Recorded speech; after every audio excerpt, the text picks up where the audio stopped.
What's up, everybody, and welcome back to the Reality Kingdom, where we put the real in reality or whatever, period.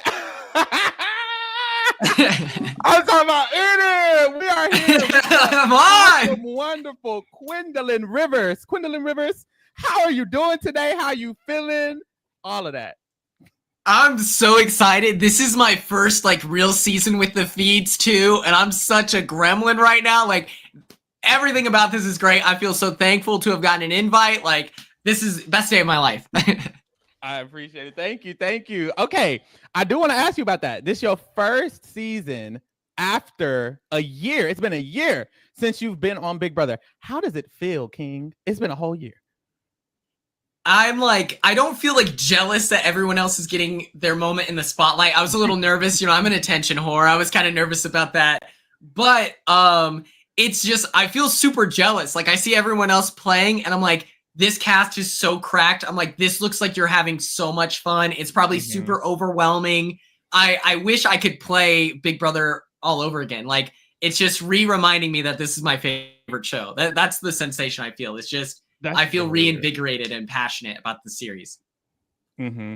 That's very real. I appreciate that too. And I love how you are so involved with the Big Brother community, because I feel like a lot of people, no shade to the other house guests, but a lot of past house guests, they come on the show and then afterwards, some of them don't continue to watch. Some of them don't continue to be fans. Some of them aren't still engaged. So I really appreciate it when there is a fan of the show, they go on the show and they're still in the community. Honestly, Rachel Rylie this season, she's someone who she went on the show 10, 15, 20, let me not age her up, but a long time ago. And she's still a part of the community, and she's still somebody who's actually involved and engaged with Big Brother. I really appreciate that. So thank you so much. I'm glad you're still happy about the show. Are you not not traumatized, but is there not a sense of you wanting to take space from it? Because I've heard that from people as well, I think that I'm in a unique position where I had such a positive experience. Even though I didn't win, I had so much fun playing. Even the week that I went home, which should be the most emotionally scarring experience ever, that was the hardest I played Big Brother. So it feels like I ended on my hardest, most lucrative deals. I was really putting my foot on the gas. And so I think that the way I went out, the edit I got, I was lucky enough to get a lot of screen time, which once again, attention whore, we love this. And it's just I don't know. I feel like I really got to show off my personality and my passion for it. So I don't feel personally emotionally scarred. I know that a lot of people do feel that way. And so I'm nervous that at any point I'm just going to wake up and I'll be traumatized, honestly. No, honestly, I get that. But if it's been a year, I feel like you should be good. And I'm glad that you are. Yeah, I'm glad that you are. Guys, I know some people in the chat where is Lee? Lee had to drop off. We going to move forward together with Quinn, and at least Quinn is here and we're having a good time. But yes, that's wonderful. I do want to shout you out because Quinn went to a Big Brother open casting call in Dallas that I was at. I went there as well, and I saw Quinn, and Quinn was so kind enough to be there, greeting and speaking to all of the people in the line for damn near the whole time. He was there for the whole time. It was hours, the entire day. It was from morning to literally nighttime, and I really just appreciated that. I feel like that was so sweet and special, and you didn't have to do that. So I really appreciated that. I want to thank you on screen. I want to let people know that you're really a stand-up guy. Period. So yeah. Thank you so much. It was 7 hours of being out there, and it was so cold. That was the biggest problem. Was it was cold. It was cold. And everyone's in their cute summer outfits, trying to get on this show as they're shaking. I felt so bad. And then it was the casting team, they had catered lunch, and I'm watching them bring the meals, and I'm am I on the list? No. Okay.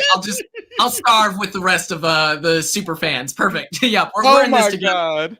I thought it was more of a collaboration, but it was still sweet that you're out there, especially because it wasn't they didn't include you on the list, but no, I really appreciated that. And Cliff was there too. Cliff Hogg, I believe, and so was Kat. Wasn't there, but her Kat's boyfriend was. Yes. Okay. And then Brooklyn showed up at the last. Like she was on a flight to Texas. The second it landed, she got there and got to give advice to like maybe the last like 30 people. Like she got there so late, but she still pulled up, and I thought that was cool. Yes, that's very cool. Okay, that's still really, really cool. I really still appreciate that. But yes, we can get into the season. How you feel about the season first? How you feeling? Are you excited? You hate it? You love it? I love it. First of all, Showergate. Oh boy, we can talk about it. Oh my God. Like, quit crying. Oh, she was up there for 2 hours. What are you, a cop?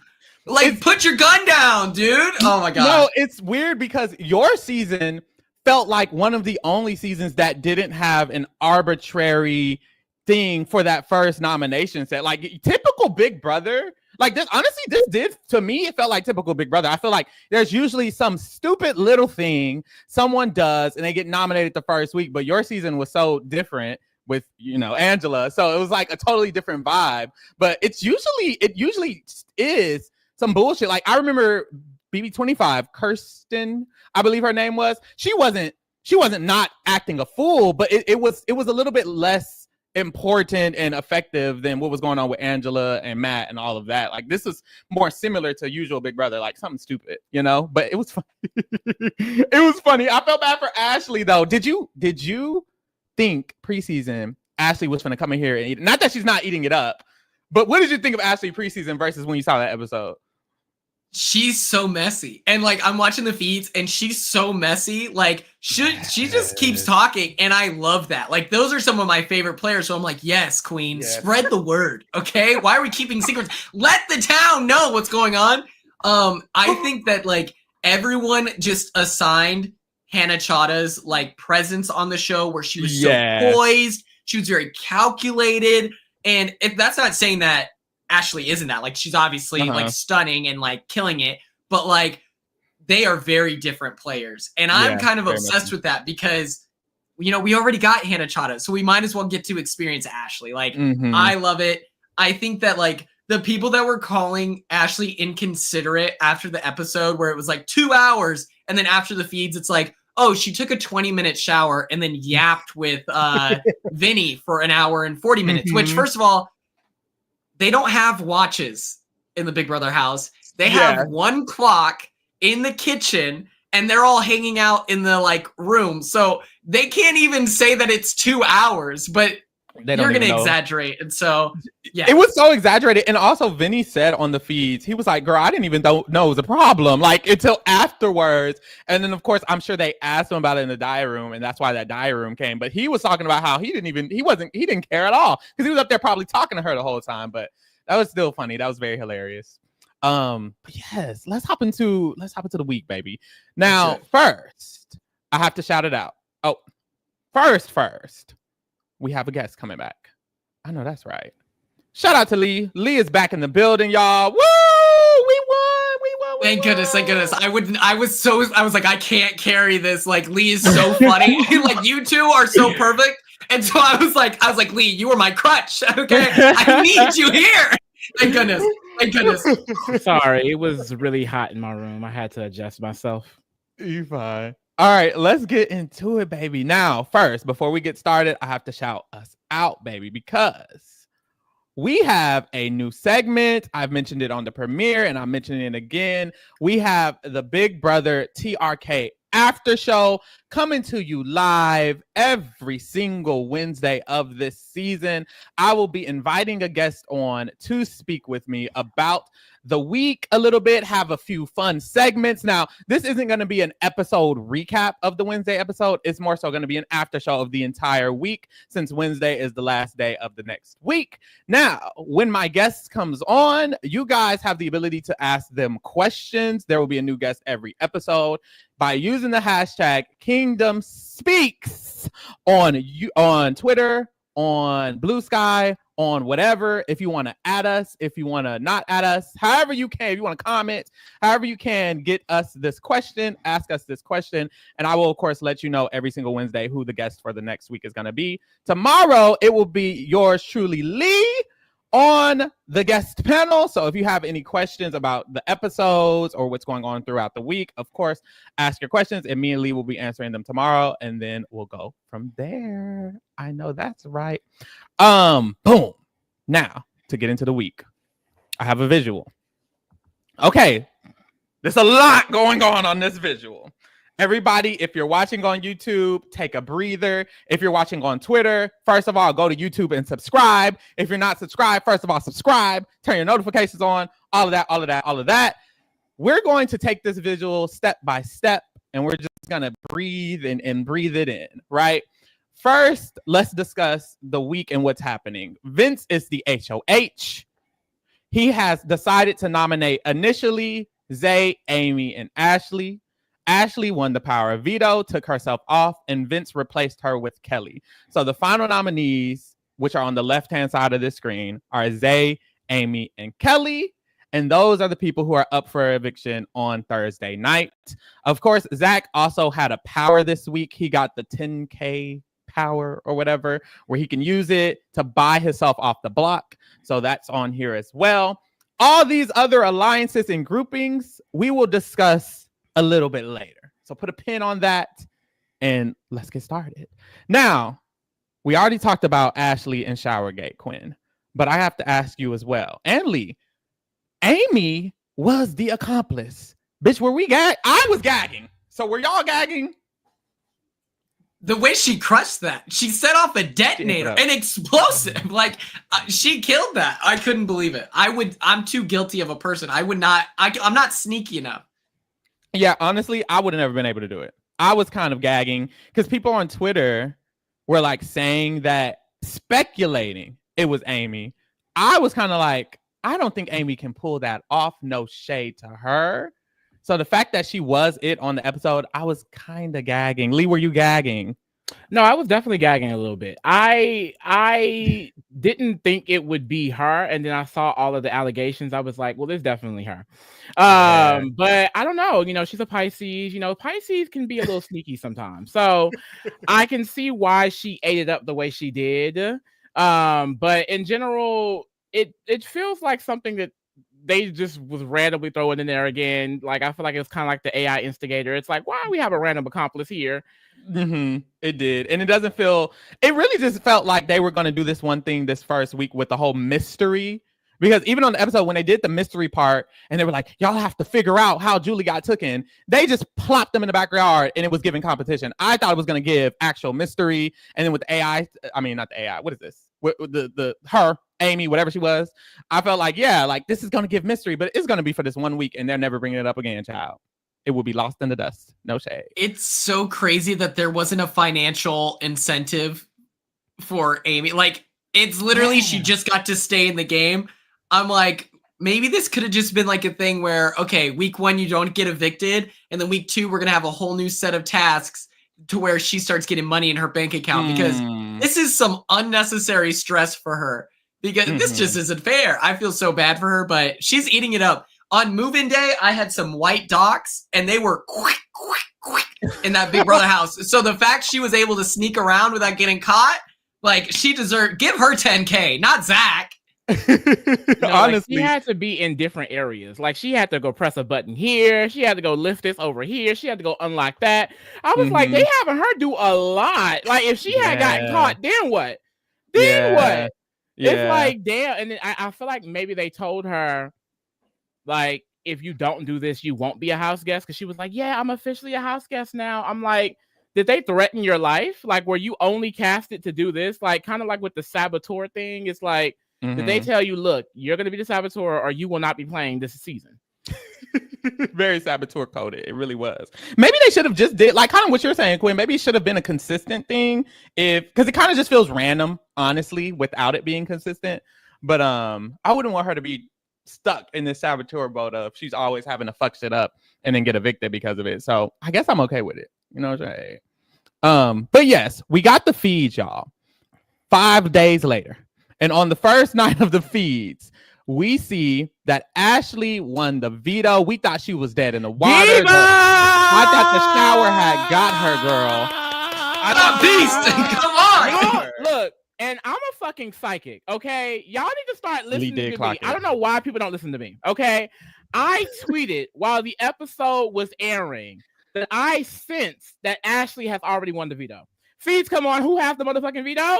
Ashley. Hello? I know I can gaze into the fucking future. I'm not just gay.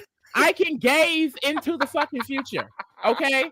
I need y'all to pay attention. So when I tell y'all Mickey Lee is winning the season, when I tell you that Morgan is getting second, I don't know what to tell you. I'm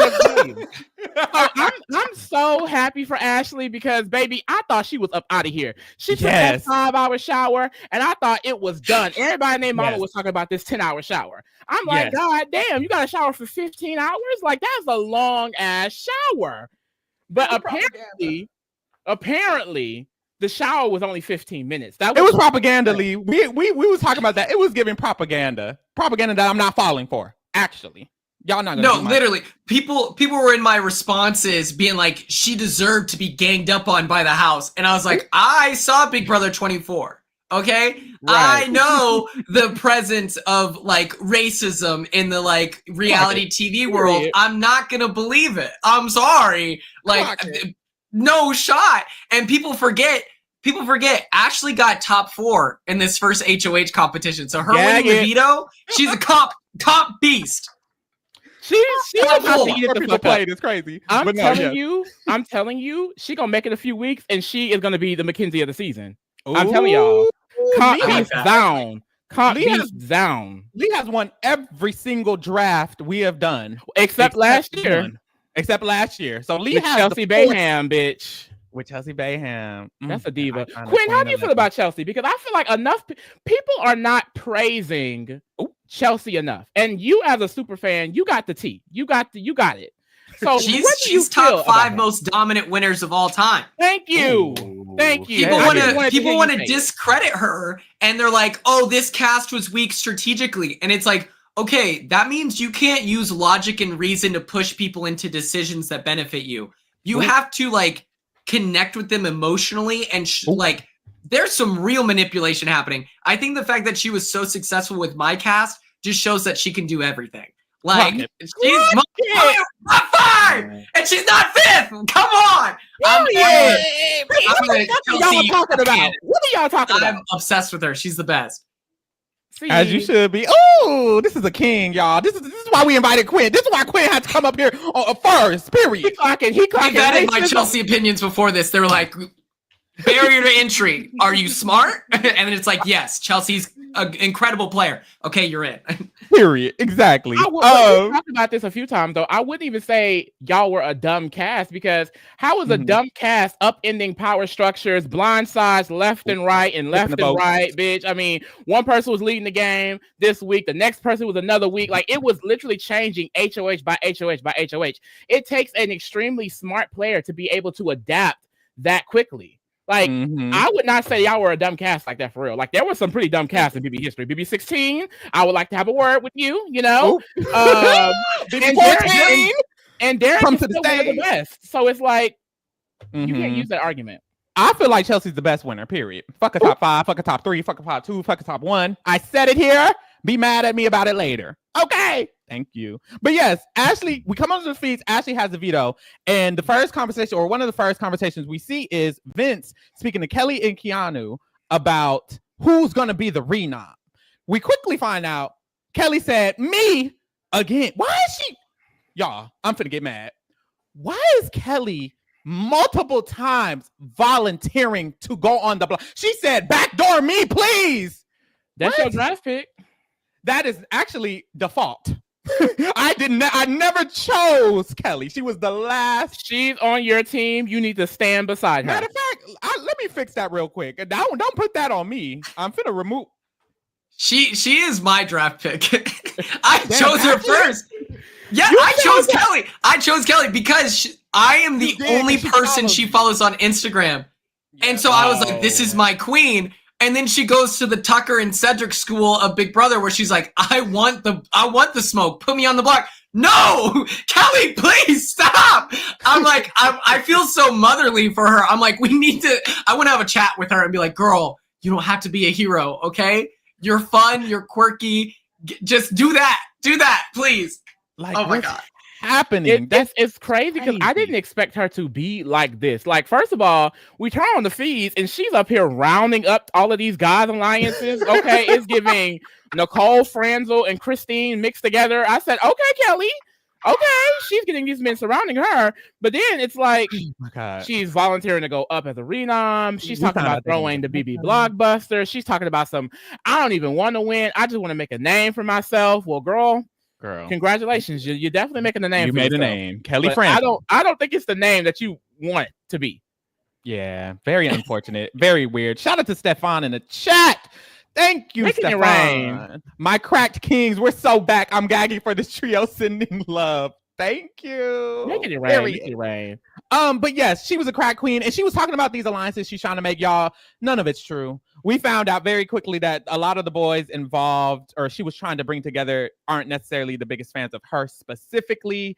Keanu was also involved with this, and at the time, it felt like it could be a potential thing that's happening, but when the feeds kept going on, we realized like no one really fucks with Kelley because Kelley's walking around saying, well, weren't they saying she was walking up to people? She walked up to Ava and she told Ava, she said, I see you're playing the long game and walked away. What is that about, Queen? Which kind of hilarious. I'm just going to clock your tea real quick, just so you know. Real quick.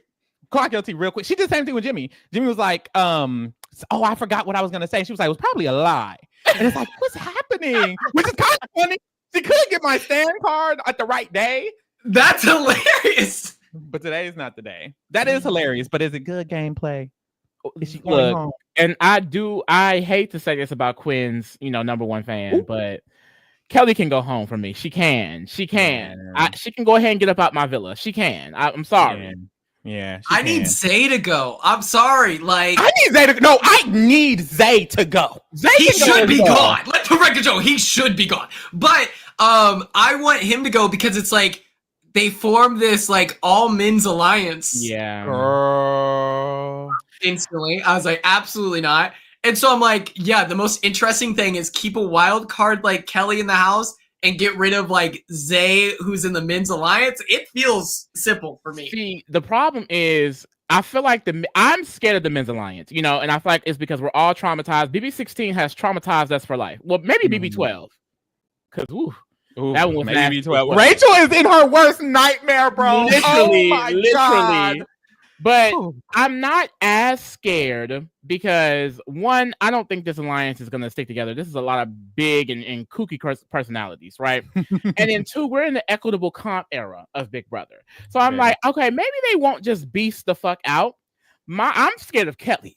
I'm scared of Kelley because I feel like in the equitable comp era, she's the comp beast here. She can win. And she's the one taking out my faves. We're going to be Christmas and nominate Mickey and Ashley, and I don't need that at all. I need her to go. She would nominate Rachel, Rylie, and Morgan. That's what I'm saying, because she's talking a lot of shit about Rachel. She don't like Rachel. She don't like, really, she don't like most. She don't like anybody, really. Anybody not a man. No shade. It's no shade. There's nothing wrong with liking men. I love men. I would do anything for a man. So I don't mind her loving men. She's just like me, actually. However, when Rachel Riley's in the crew, and Ashley and Morgan and Mickey, yeah. You gotta like at least one of the women. You gotta like somebody. Please. But hey, she doesn't. But speaking of the alliances, let's just get into the alliances. Finally, we can talk about this screen. I know it's a lot going on, y'all. I'm finna explain it. If you're watching on YouTube, which you should be, and you should be subscribed and like and comment and turn your notifications on. You can see the visual. Now, in the middle, we have right now, I guess, what we can consider the most structured alliance so far. Barely. Girl, barely. Already. You use too many words already. Girl, barely. We have a group of people who decided they're going to name an alliance. It is called the Heavy Hitters. It includes Vince, Zach, Rylie, Rachel, Morgan, and Jimmy. This was what we saw coming on the feeds as the only alliance that we really saw, because they had an alliance meeting going on. There was actual formations here. This is the 6 people. And I do want to say, now that we have these 6 and we're looking at these 6 currently, it is a theory that 90% of the time, whether the first alliance stays together, breaks up, etc., the winner usually comes from it, even if it's something so not real like this. Like most of the time, the winner does come from this, because we saw the Pentagon got tore the fuck up. No shade, but it got tore the fuck up. Like they fucked the Pentagon up bad pre-jury, and the winner was still in the Pentagon at the end of the day. So it's very much so that often. So I will say, I think it depends on how real it is. I don't think this alliance is real anymore. I think it was real when the feeds first started. Well, as real as it could be. But like these last few days, they have not been bringing up this alliance for real. It's becoming girls versus boys, really. Like Rachel, Morgan, and Jimmy are on one side, and then you have Vince, Zach, and Rylie on the other. Like I don't think any of them are going to revert back to this group, even if they win HOH. And I do agree with that. It kind of reminds me of what's the name of the alliance that's not the Pentagon? That was 8 people. Quinn, you was in it. Collective. Greatest alliance name ever. The Collective. That alliance was also fake week 1 until they won the next HOH week 2, and then it was like, okay, actually. We're a little bit here, but it kind of stayed fake. Feel like that one had a lot more like people who were associated with it that didn't have anything else going on. All of these people have something else going on. They don't need. And that's very true. And that's very true.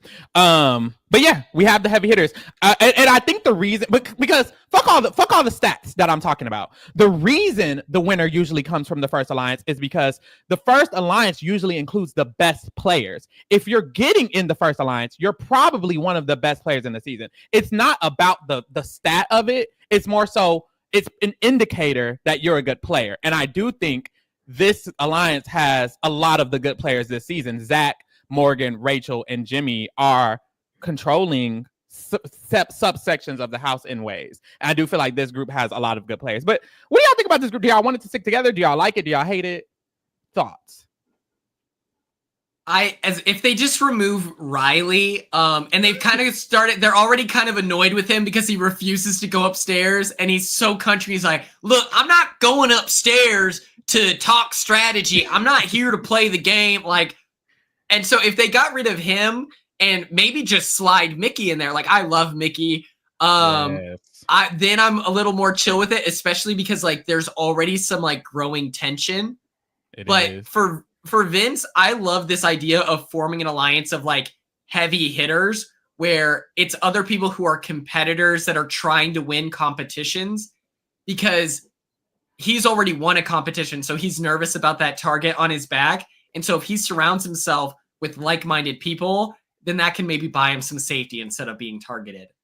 I like it so far. It's okay. It's mid. Everyone's so likable on this cast. I just don't know. I agree. I like it. I like the cast, and I'm okay with the group because the same thing. It really comes from the concept of floaters grab her life vest. It's very much so. Rachel is rubbing off on these house guests, child. Like I don't know what's happening, but everyone feels like, oh, we don't want the floaters. We're all the actual players and all of this. And I feel like that's what this alliance is giving. But yeah. And I feel like that's the main reason why they're not sticking together. Like it's too many big personalities. Like I don't see them working cohesively with each other. I feel like I would prefer if it was a thing, only because it does have some of my favorite people in it. And they were protecting Mickey. And I feel like them kind of separating, it does put people like Rachel, Morgan, and Jimmy a little bit more in danger because the boys are now linking up against them. You know, I don't love that, but for the most part, I'm like, I just don't think it's real anymore. Like I have to see how real it is for me to continue having an opinion on it, because I don't feel like this is something that's gonna last past this week at all. Do y'all feel like if one of them wins HOH next week, it will get brought up again? Because that's kind of what I'm thinking in my mind. If they don't win HOH, it's shit, it's booty hole. But if one of them wins HOH, they would bring it up again, right? That's kind of how I'm thinking. Is that it's possible that they will use it. Like if you're a smart player like Morgan or Rachel, like even Jimmy, I think will utilize that to like keep themselves safe if Zach or Rylie has HOH. But I'm just saying, like in this scenario, there are so many other people to nominate. You know what I mean? Like you don't have to nominate Rachel, Morgan, or Jimmy. You know, but that doesn't make the alliance real. Like I don't think this is something that's going to solidify even out of convenience. Because like I said, they don't really need this alliance. Yeah, it's like a I don't even know what to compare it to, but it's almost like because they're in the alliance, it incentivizes them to it's an excuse to not nominate the people in the alliance, which then kind of makes it a little kind of real. It's kind of real in the sense of if any of them win HOH, they're probably not nominating each other because they have this fake group. Because I do agree that it's fake, no shade. But I don't know, Quinn, what you think? You feel like it's giving real or it's giving they're finna drop off and they all express it? Because it is giving they finna drop off, no shade. It really is. They all have like such overlapping numbers that I wonder if like at the center of it being the heavy hitters, I wonder if just out of convenience, it's like, you know what? I don't want to come off like if I'm Rachel and I have this relationship with Morgan, I don't want Morgan to think I'm sketchy by undermining the heavy hitters. So it's like that might out of awkwardness keep it intact, but I think that everyone has in this alliance has so many things going for them. I hope it does fall apart, and I would love it to be a split house and we get a woman HOH. After Zay goes this week, I want a woman HOH next week, and I want to see it go in that direction. I think it's gonna fall apart. I agree, and I think it's gonna fall apart too. Honestly, it would be funny. I was telling Lee, I was like, if this alliance was actually loyal, they would be the onion structure. Like they would have a whole structure because all of them have side alliances, which we can get into. Let's get into the real tea, the truth of it all. No shade. First of all, we talked about the Burger Boys earlier. It's a boys alliance that was formed mostly by Zay. This happened because he's a nominee. He was campaigning and he was like, look, boys, we need to get together and we need to create a group. And so they actually did today. Zay, Will, Vince, Zach, and Rylie went up to the HH room, formed it, high five, and that was kind of it. You know, not many thoughts. Hopefully it doesn't work. Now, this is one that I think is going to continue to kind of like go forward only because these people are actually kind of cool with each other. You know, like this isn't like all boys. You know, Jimmy's not in it, Adrian's not in it, and Keanu's not in it because they don't really fuck with Keanu either. Like these five vibe well with each other, and a lot of times it doesn't take much, you know, for the men to kind of link up. And I don't see any reason for any of them to like go against this group. So I feel like if there's the most solidified group in the house, other than the triple threat, would be the Burger Boys. Like I think this is going to be a real thing. And I don't really see them selling each other out. Do I think they're going to be successful as in winning competitions back to back to back to make them this domineering alliance? No. And I don't think any of them are that smart enough to convince someone else to do something on their behalf. But I do think this could be a problem, especially if they win the next HOH type shit. Like I'm really just hoping none of them can win a competition, which is very possible in this new era. So it is. Quinn, what you think? You gagging? The all dude thing is so gross to me. Like Kenny went up to me last year and he's like, all right, here's the team. I'm from Boston. We're going to get me, you, Cedric, Tucker, and Cam, the competitors. And I'm like, there's something that connects us that somehow deems us as competitors. This is weird. And I instantly sold him out to Brooklyn. I was like, girl, he says, you're running the all girls alliance. He needs to go. Instantly was like, you're sold out. So it's like from that stance, I don't love it. I did think that Burger Boys, not a great alliance name, but apparently it's because they wanted to be called Five Guys. Yeah. And so they're told no, and they're like, well, I guess we got to keep the burger theme. And it's like, no, you don't. No. You could go in another direction. They thought of that. That was like a 2-minute conversation. These niggas don't care. It was very crazy. I was like, let's just come up with a name. Let's solidify it. Yeah. I hope it becomes a nothing burger this season. Come on. Honestly. Period. Okay. Exactly. Okay. I'll give you your 10s. But, honestly, I don't fuck with this alliance. I will say if Zay wins HOH next week, I agree. I think it'll solidify. I kind of feel that about every alliance. If someone in the alliance wins the next HOH, it'll help solidify the alliance. Period. I do feel like if Zay doesn't, I don't necessarily think this will be consistent. If a girl wins the next HOH and puts up Zay and some of the win the girl wins the next HOH, I think this will be gone because no shade. Although Will is kind of a quieter player, I don't think he's loyal to this. So you already have someone in it who I feel like is probably not loyal. I don't think Will is going to go to the Final Five with all these boys necessarily.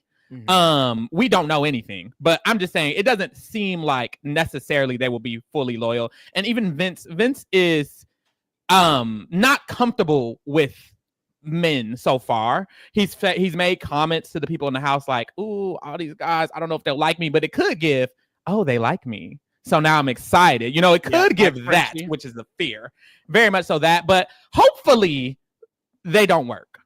Period. We also have the mom squad. I was Ashley, say one quick thing. Oh, what's up? The only reason why I would say is why I think they probably wouldn't work is because of it's not like they're taking information and bringing it back to this group. Like they're not operating as a real alliance yet at all. But it's kind of like what you're saying. Like if a HOH is won, then maybe they will solidify on that level. I just think that this season has a lot of people that wants to play the game, but they're not like game oriented. If that makes sense. You're so right.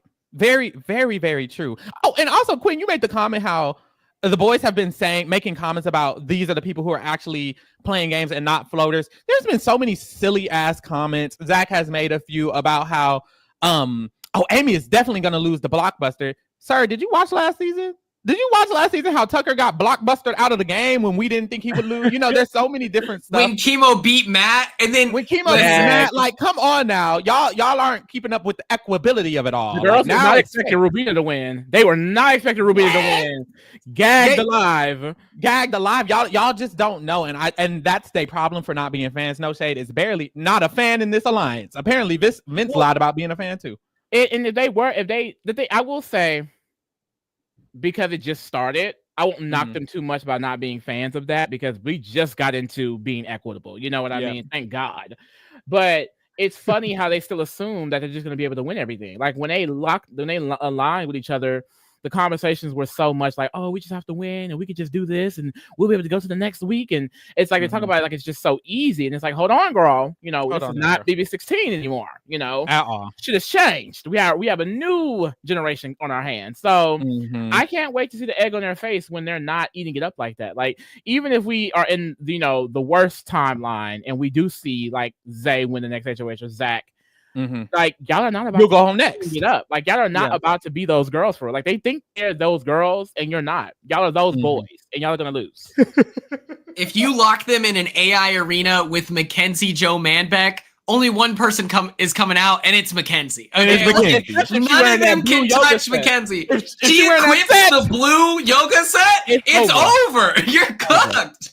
You're cooked, bitch, baby. That's her secret weapon, bitch. Okay, that's like her secret anime move, bitch. She whips out that Iron Man suit up, and she goes out there and wins every time. Please. We also have the mom squad, y'all. Love the mom squad. Ashley was not officially in the mom squad, it was just Rachel and Amy. But when we got them feeds, baby, it's giving Three Musketeers. They're around each other all the time. She's honorary mom squad for sure. So we got the big three: Rachel, Ashley, Amy. Love them down. She is a mother. She is a mother. She's a mother. That's it, mamacita. But shout out to the mom squad. Love them down. Honestly, not many thoughts as a group yet because they don't have the power yet, but they're cute. I have a few thoughts. Because I guess I can say this for a rating, but I'll talk about it now since they're a mom squad. Like Rachel is kind of scaring me a tad. She is. Damn. We already jumping there. I want to say, wait. We should say what about that. We should wait. I want to hear. Wait. We got triple threat. Oh, I don't know. Triple threat. We got triple threat. Morgan, Jimmy, and Mickey. 3 icons, 3 legends, 3 boots the house down. I love them. Like, these are the girls and gays. Like, I live for this alliance so bad. The girls who call it Jimmy annoying. I'm sorry. I love me some Jimmy. I love Jimmy too. Messy girl. I love him. I love him bad. I loved Jimmy too. But let me show you, or let me share with the class, okay? This is my man. I was like Jimmy propagandist. People were calling him annoying because he already had his speech, whatever. And I was like, oh, I'm sorry that you lack taste. Then here is Jimmy today talking about AFP last year. First, who would you freak out the most if they walked into this house? Like excited to see them, or like scared of their gameplay? Honestly, Tucker. Really? Because I think it's 2 birds, 1 stone, right? He won half the competitions while he was here. Yeah, I can say that. I can see that too. And people, we know America loves him. We know the house would love him. Yeah. So I'd be really scared of that. Everybody loves Tucker. Everyone. I think the only reason he went home is because he didn't use the veto on himself, you know? He won America's favorite, right? Yeah. Yeah, he did. Here we go. Probably like a lot. Like everyone was like, it was probably like Tucker, Angela, and whoever the other person was. Oh! Yeah, Whoever the other person was. I hate this Libra on Libra crime. That's what I'm saying. We're on the same team, Jimmy. We're Libras. We're balancing it out. Oh my God. Quinn, you know I what's can't crazy? believe this. I watched that and my jaw fell to the ground. My heart stopped pumping. I was like, doctor, I need a medic.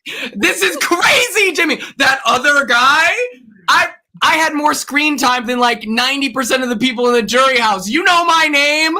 Say it. My name, King. What's crazy is we gotta adjust the Libra on Libra crime because what's crazy is you and Tucker beefed.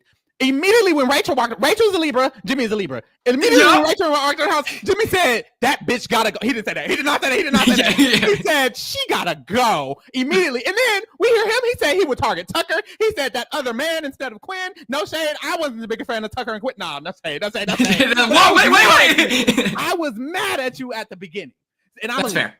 So the Libras, what's up with that? We need some camaraderie. Mm-hmm. We need to link up. There's only been one Libra winner of Big Brother. And it's right. And she's playing the season, bitch. That's crazy. Well, but yeah, that's true. But that love I didn't hate you at first. I was kind of living for the ratting out because I was a head T-Core stan. And I was like, what Quinn is doing is protecting T-Core. Literally! I was fine. I was T-Core's number one sleeper soldier. And she was like, I just can't trust Quinn. I don't know. She played in your face. She did play in your face. It was bad. I was like, T-Core, here's my heart. Just let me play with you. So funny. But I was a head Cedric stan, and that's what happened. Wait, quick question. Mm-hmm. Quinn, you're invited into the heavy hitters. Ooh. Are you snitching the heavy hitters out? Are you snitching them out? It's a majority alliance. With as cracked as this cast is, I would be nervous, but this might be crazy. I would think about it. I'd be like, let me solidify something for real. Because last year, the reason why I snitched is I wanted our underdogs alliance, but Tucker he couldn't fathom the idea of being in multiple alliances. And so he was just like, I don't know, Quinn should die. But let's see. I think since Rachel's involved, if I'm in an alliance with Rachel, I would not sell it out just because I think it's important that she's in the house and she's one of my favorite players. Like I love her. Even like in real life, her and Brendan are by far like the best reality TV people you can meet. Like they're so nice, understanding. They invite you to dinner. Like, so I would not sell it out because I wouldn't want Rachel to be mad at me. Period. I love that. And then we have everybody else who's not in alliance. They're all on the right in the green. They're not in any named alliances. Lauren and Captain are kind of kiki-keying together as girls, but baby, it's giving get an alliance quick. Okay. Yeah, I will say that Adrian, the boys are talking about protecting Adrian. The girls are talking about bringing in Lauren or Catherine and Ava. And no one really fucks with Keanu. Everybody hates Keanu. Truly, at this point. But he did it to himself, which is our next segment. Keanu is a hoot and a holler and a dungeon master all at once, right? He is acting a fool. And there is tiffles on the feeds between Jimmy and Keanu. And when we started them feeds and we saw Keanu and Kelley talking and trying to convince Vince of who the renom they wanted was Jimmy. They said Jimmy needs to be put up. Jimmy needs to go. And at the beginning, I was like, oh shit, Jimmy's finna get targeted. Girl. And then we quickly found out it was giving heavy hitters at that moment. So it wasn't giving that. And Vince and Jimmy are really close. And then, of course, that information got back to Jimmy immediately because Morgan and Zach were telling Jimmy about it. They were kicking. Oh my God. Why do Jimmy and Morgan hate each other? That scene of Jimmy and Morgan, basically, because they're both very strong, opinionated people, and they had two different opinions about who should be nominated. And they had a whole scene of them damn near about to argue. What was that? Yeah, I think they're definitely going to end up beefing at some point in the game. Hopefully it's not to the detriment of their own games because they really shouldn't be going after each other. And that was almost the thing that happened this week. Like Morgan and Mickey literally almost discussed flipping on Jimmy for Keanu. So I'm glad that they came away from that because Jimmy will protect them at least for now. Like they should not be worried about Jimmy at all until they're fucking in top 8 type shit. Like this is no real concern for you right now. But I think because they're both such all three of them, the triple threat, Morgan, Mickey, and Jimmy are really dominant personalities. So I see some clashing with Jimmy because Jimmy is very like in your face. Like he's the most dominant of the dominant. Like he is very much like he dominant. I hear you like being dominant. You like being dominant. and Morgan don't like being dominated. And Mickey literally said that. She was like, I don't like being told what to do. She did say that. So that's not going to watch that. And Jimmy loves to tell people what to do. So it's going to be interesting to see Jimmy navigate this game. It's definitely given, like, no shade, Quinn. You know, you don't got to be too offended because it's given pre-jury, you know. No shade. It is. So, you know, you have no competition there. Oh, my God. Jimmy literally is old school coded for me. He feels he feels like I don't know, he just feels old school. Like the way he's willing to kind of call the girls out. He called the girls out at the veto ceremony, very Tucker tease, very Angela tease, very much so that like it does give old school BB in the fact that he don't give a fuck. Like him being on a season with Rachel is hilarious because he is Rachel on her first season. Like very much way more smarter and strategic. No shade. But he actually is smart. Why you got to shade? You always got to throw a little shade in there. I didn't mean to. You did not need to. It slipped out. It slipped out. You will not be shading Rachel Rylie this year. That's not. It's not. Okay, let's not do that. But we can't shade her on the Mount Rushmore. Keanu was. Ooh, you're right. But that's the thing. The shade don't hit her. It's like when you throw a Pokeball and it bounced back and you didn't catch it. Very much so that. Like she didn't hit that. She didn't get that shade at all. Please, this is a queen. She's the light of the earth. She can never get shaded. But Jimmy found out, of course, that Keanu was talking shit about him, calling him a snake, and all of this. Whoop, whoop, whoop. He got told by Ava that Keanu specifically was saying he was a snake. He also allegedly said Morgan was a snake and that Rachel was a snake. And Jimmy was like, "Bitch, you saying too many snakes." He didn't say that. But he was like, "You saying too many people snakes. So I'm finna call this nigga out." He didn't say that either. Damn. But you know what he said? He said he's calling people snakes. I don't mess with him. I don't like him, and I'm gonna call him out at the veto meeting. Period. When he found out, we know what he said. He said with his Sons of Anarchy outfit on, he said, "You think I'm a snake? Well, this snake bites. The only thing fake about me are these fake designer sunglasses." We know because he scripted it 80 times. Baby. When I called Tucker a no good, dirty, rotten pig stealing knucklehead McDorkatron, I came up with it in the moment. I didn't let anyone know. I said, "Hey, I'm calling Tucker out." And then 20 minutes later, I'm yelling at him. Like, I think when it's scripted, it's like, it's not as much fun. If you're going to script it in the bathroom when the cameras aren't rolling. So then when you go out there, you have something cool to say. Right. Like, we don't want to see the preparation. Or mumble it in your sleep like Angela. No shade. Yeah. Oh my God. Literally. Oh my God. No, but he was hilarious that day when he was wearing the all black and he was stumping around. Baby, it was a look. Walking, bitch. Very much so. He was walking. You just hear a little click, clack, click, clack. Like somebody's substitute teacher, bitch. I was gagging, okay?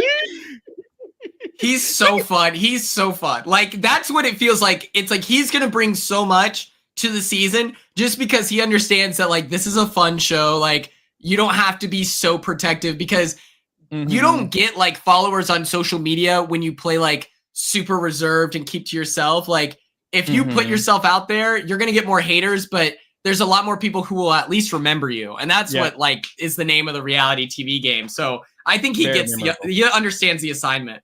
Very memorable. And that's so real coming from you because I feel like a lot of people definitely try to like downplay you on your season and you still remain like so positive. And like I think it's a big thing because baby, these reality shows, these stands they get crazy. Like the fact that you're still on Twitter, shows how resilient you are, bitch, because I couldn't do it. I would have came out and deactivated everything. Yeah. They really the saddest fans, like when I read all of their hate, I was like, oh my God, you want me to hate myself as much as you hate yourself. And so it's like, I feel like super sympathetic to that where I'm like, oh my God, you're so mad that like I wore a suit and held business meetings, but I was having fun in the moment. So who cares? Like, I think that like the second you stop caring, and sometimes I see it and I roll my eyes, but like for the most part, it's like, who cares? Like we're here to have fun. Very much so. And that's really what it is. It's like, no shade, you're on TV living your dream, and they're at home watching you talking shit. Literally watching you live your dream. You can't really compete where you don't compare. It's giving jealousy. No shade. But yeah, at this moment, when Jimmy's ready to call out Keanu, no one's really fucking with Keanu because Keanu has walked around accusing people of things. He was accusing Morgan of telling Jimmy that he felt he was a snake. He also was accusing Rachel of that around the house. So at this moment, he had made Morgan cry. Jimmy was walking around wondering that. And he's trying to build an alliance of 10 people. And he is going around. When I tell y'all, Keanu has the most game talks of this entire cast, and no one is working with him. He's in no alliances, and he has the most game talks. How is that possible, King? Every time he's on feeds, he's talking game good. Like, he's always talking game with somebody, and no one gives a fuck about it. No one cares. It's like none of the game he talks even goes anywhere. Like, he told 2 people about that alliance in the beginning of the day, and not an hour or 2 later, it was exposed. He told Ava about it, she exposed it. Told fucking who else? Catherine about it, they exposed it. Like, everyone was exposing this alliance. Very much so. That Quinn, is a given 10-person alliance? Under no circumstances. Like, what was it, the barbershop last year? And I was like one of the 4 not included. I was like, well, fuck you, man. What? And then it's like Keanu speaks with such an authority on the game, which like maybe when you're with other players, like sometimes people can fall into that listener role where they're like, oh, Keanu's confident. The problem is he's also on a season with Rachel. And so it's not working, unfortunately. If he framed his conversations and asked just like 2 more questions, what do you think about this? People might like be down to fall into this like cult of Keanu, but it's not working. And I met Keanu's like social media person. They're so quiet and sweet. I was like, this is a green flag for Keanu. I then see Keanu in the house. I was like, oh my God, please stop. Just, oh my gosh. It's so much. He's very authoritative. That's a great word to use because he's having, like, when I was watching him have conversations before he started pissing everybody off, and it seemed like he actually had some type of social capital. He was talking to people, and they were trying to inform him of the structure of the house. I remember Zay had a bunch of conversations with a lot of the girls in the house, and they were like, girl, it's giving Amy could actually stay. And he told Keanu that, and Keanu was like, I don't think so. I think everything you're saying is wrong. I feel like I know who's voting Amy. No one's voting Amy. And he just knows, he just knows every single thing every time he's in a conversation. And it's like, it's coming across a little weird, but yeah, he's very highly targeted, and a lot of people are not vibing with him, and he's left out of a lot of things. It does seem like he could be the main target going into next week. And going into this eviction, it also seems like we're kind of up in the air. Like, it seems like we're up in the air with these 3 nominees of who's getting evicted. Who do y'all think is getting evicted? Because I don't know. They don't know. I feel like it's definitely Amy. No shade. I think Amy's going home this week.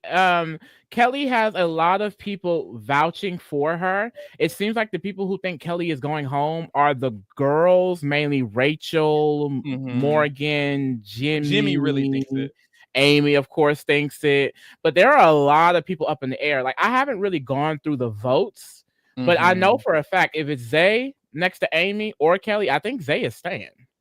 And then I think Zay is staying. If it's Amy versus Kelley, I think Kelley edges her out just a little bit. Like, I don't think that Rachel and Morgan, Mickey, Jim, like, they haven't done a good job of solidifying a side or a group of numbers to keep Amy in the game. That's why, like, I didn't really love the move from Rachel to try and protect Keanu. I love the idea. When I was watching it in the moment, I was like, oh my God, this is Rachel Rylie Villegas Giesling. Like, she's in here, she's eating it up. Like, it's giving mastermind. She's really grown as a player. Like, I love this plan of trying to, like, use and wield Keanu as this meat shield, essentially. Like, use him. But Keanu, no shade, is hard-headed. And even when she told him, I'm the reason why you didn't go up. I'm the reason why you did not go home this first week. I mean, it doesn't seem like he gives a damn for real. Like, like, he trusts her again, but Keanu trusts Jimmy again. Like, he's too wishy-washy. He's too self-confident in himself. He's not someone that she can son. And now he's in the game. and it's leaving Amy more vulnerable. And I don't think they have the votes to necessarily keep her. Like, we can go through them, but like, who are the votes at this point to keep Amy? Let's explain that Keanu thing real quick, because we didn't really get into it, and I think that is an important reason why Amy might go home. What happened after Keanu was running around, pissing everybody off, making a 10-person alliance was everyone went to Vince that morning and was like, right before the veto ceremony, it was like, renominate him. And he went around to everyone, and everyone was telling him to do it. And then he talked to Rachel, and Rachel said, don't do it, because it seems like Rachel thinks she can run Keanu. At the beginning of the feeds, Keanu was talking very highly of Rachel. And then it wasn't until that morning where he was kind of bashing her, but she didn't know at that time, or I don't know if she knew at that time or she found out later, but she defended him because it was kind of this sentiment of, I can control Keanu, I can get Keanu on my side. And then she decided to tell Vince not to put him up. Quinn, do you think that was good or bad? Because I didn't agree with it. I kind of thought you should just let him go up to activate the Amy potential saving of it all, because everyone is mad at Keanu right now. But what did you think, Quinn? I liked it because I felt like it was showing Vinny that Rachel is invested in his success as a player, where she's like, dude, don't you want like that drama ahead of you? Like, this isn't beneficial for your game. I want you to do what's best for you. And it's like, that is great. She then tells Keanu, I just did this big favor for you. That is great independently. It's the fact that Keanu just can't fathom the idea that something happened without his involvement. And so then he goes and he talks to Vinny, and then he talks to Zay as well. And it's like, brother, she just saved you, and now you've screwed both of you. Like, it's not like they're going to think that you're cool and now Rachel's the target. He has this mindset that he kept saying this after Jimmy yelled at him. He's like, I feel like we're back at square one. I'm back on square one with everyone. It's like, you might feel that way, but that doesn't dictate how others feel about you. And so now that you've been exposed, you're vulnerable. And instead of pushing others away, you should accept that help from Rachel and be like, thank you. Yes, ma'am. Whatever you need me to do. Can I wash your clothes? Can I make you dinner? Like, he should be working for Rachel because she literally saved him. And now it's like a bad move for Rachel because it shows that she's telling Vinny's business to Keanu. So it's like, bro, Keanu, you ruined this for Rachel, please. It's bad. And then now Vince, he seems to be leaning, like they're watching out for Rachel. Like when they were creating this boys alliance, they were mentioning evicting Amy because they don't want Rachel's side to have numbers. So it's like they're seeing Rachel as a figurehead and they're collecting numbers against that. And it's like, it's just getting me scared because, you know, Rachel losing Amy is a number for her. And if we move into next week and the boys are able to clinch power, another girl goes, baby, that's another number. And I think she's hoping Keanu is voting with them. And I don't think that's a necessarily certain thing. Now, there was a conversation Keanu had with Kelley where he did tell her that he would keep her over Zay. But I don't know how legitimate that is. And she's also saying that Vinny would vote with them if it tied. And Vinny has said several times that's not the case. So I don't know if he's telling her a different thing and we didn't see that. But that is, I think that her reads are not fully on it when it comes to what the other players' relationships are. Yeah, I think there's just other things going on because I think she's going based off Vinny and Kelley being so close, but Vinny has already proven he doesn't care about that because he nominated the girl. And I think you can't bank on Vinny breaking the tie for Kelley because they're close when Vinny nominated Kelley and they're close. So you can't bank on that. And it seems like she's kind of banking on that. But let's go through the votes real quick. Let's try to quickly figure it out. Zay and Amy are nominated. I think Amy is probably going home as well, I will say, in this situation. But if we go through the votes, the Burger Boys, we could assume, are evicting Amy, right? Will, Zach, Rylie, and the golden number is 7. So if someone has 7 votes, that's tying it. If someone has 8, then they're going all the way. The girls need 8 because Vince is not going to tie vote in the girls need it. Well, let's just talk about who the girls have. Who would evict Zay? Ashley already said to Rachel that she's not evicting Zay over Kelley, but next to Amy, Ashley would evict Zay. Rachel would evict Zay. Next to Amy, Ashley? Yes, she would. I don't think she would.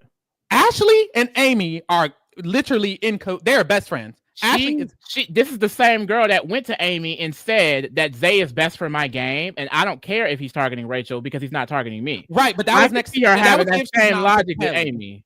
I don't think she would evict Amy. I don't think Ashley evicted Amy. Okay. I don't think Ashley. I don't think Amy's saying, but I don't think Ashley's evicting Amy. If Ashley is willing to turn on Rachel for Zay, why would she not turn on Amy for Zay? Because Amy's actually nominated, and Kelley saving Zay over Kelley is totally different than saving Zay over Amy. Zay is good for her game. That extends past Amy, because what is Amy doing for her game? She thinks that Zay is going to help propel her game. Amy's already a target and a potential next week target. I can see Ashley not keeping Amy over Zay. That's potential, but I don't think it will happen. I don't know, because it was like every conversation, because Zay keeps having like the same conversation over and over again, which I would rather that, like people campaigning really hard than like not campaigning at all. But Ashley went to Amy and was like, Zay's an idiot. And so I was really hoping that meant that she sees through Zay's like desperation because he needs numbers. But oh my God, I hope that's not real. Yeah, I hope that's not the case, but I don't think that's the case. I think Ashley is very locked in with Amy, so it doesn't apply to her. But yes, Ashley is probably going to evict Zay. Rachel will probably evict Zay. Morgan will probably evict Zay next to Amy. Jimmy, I don't think so. So that's only 3. Yeah, Jimmy, no. Mickey, I think will evict Zay. That would be 4. And then we go to the people with no alliances. Ava would evict Zay. That would be 5. They need 3 more. I think they could maybe get Lauren and Catherine potentially. And they have to hope that Keanu keeps his deal with Kelley.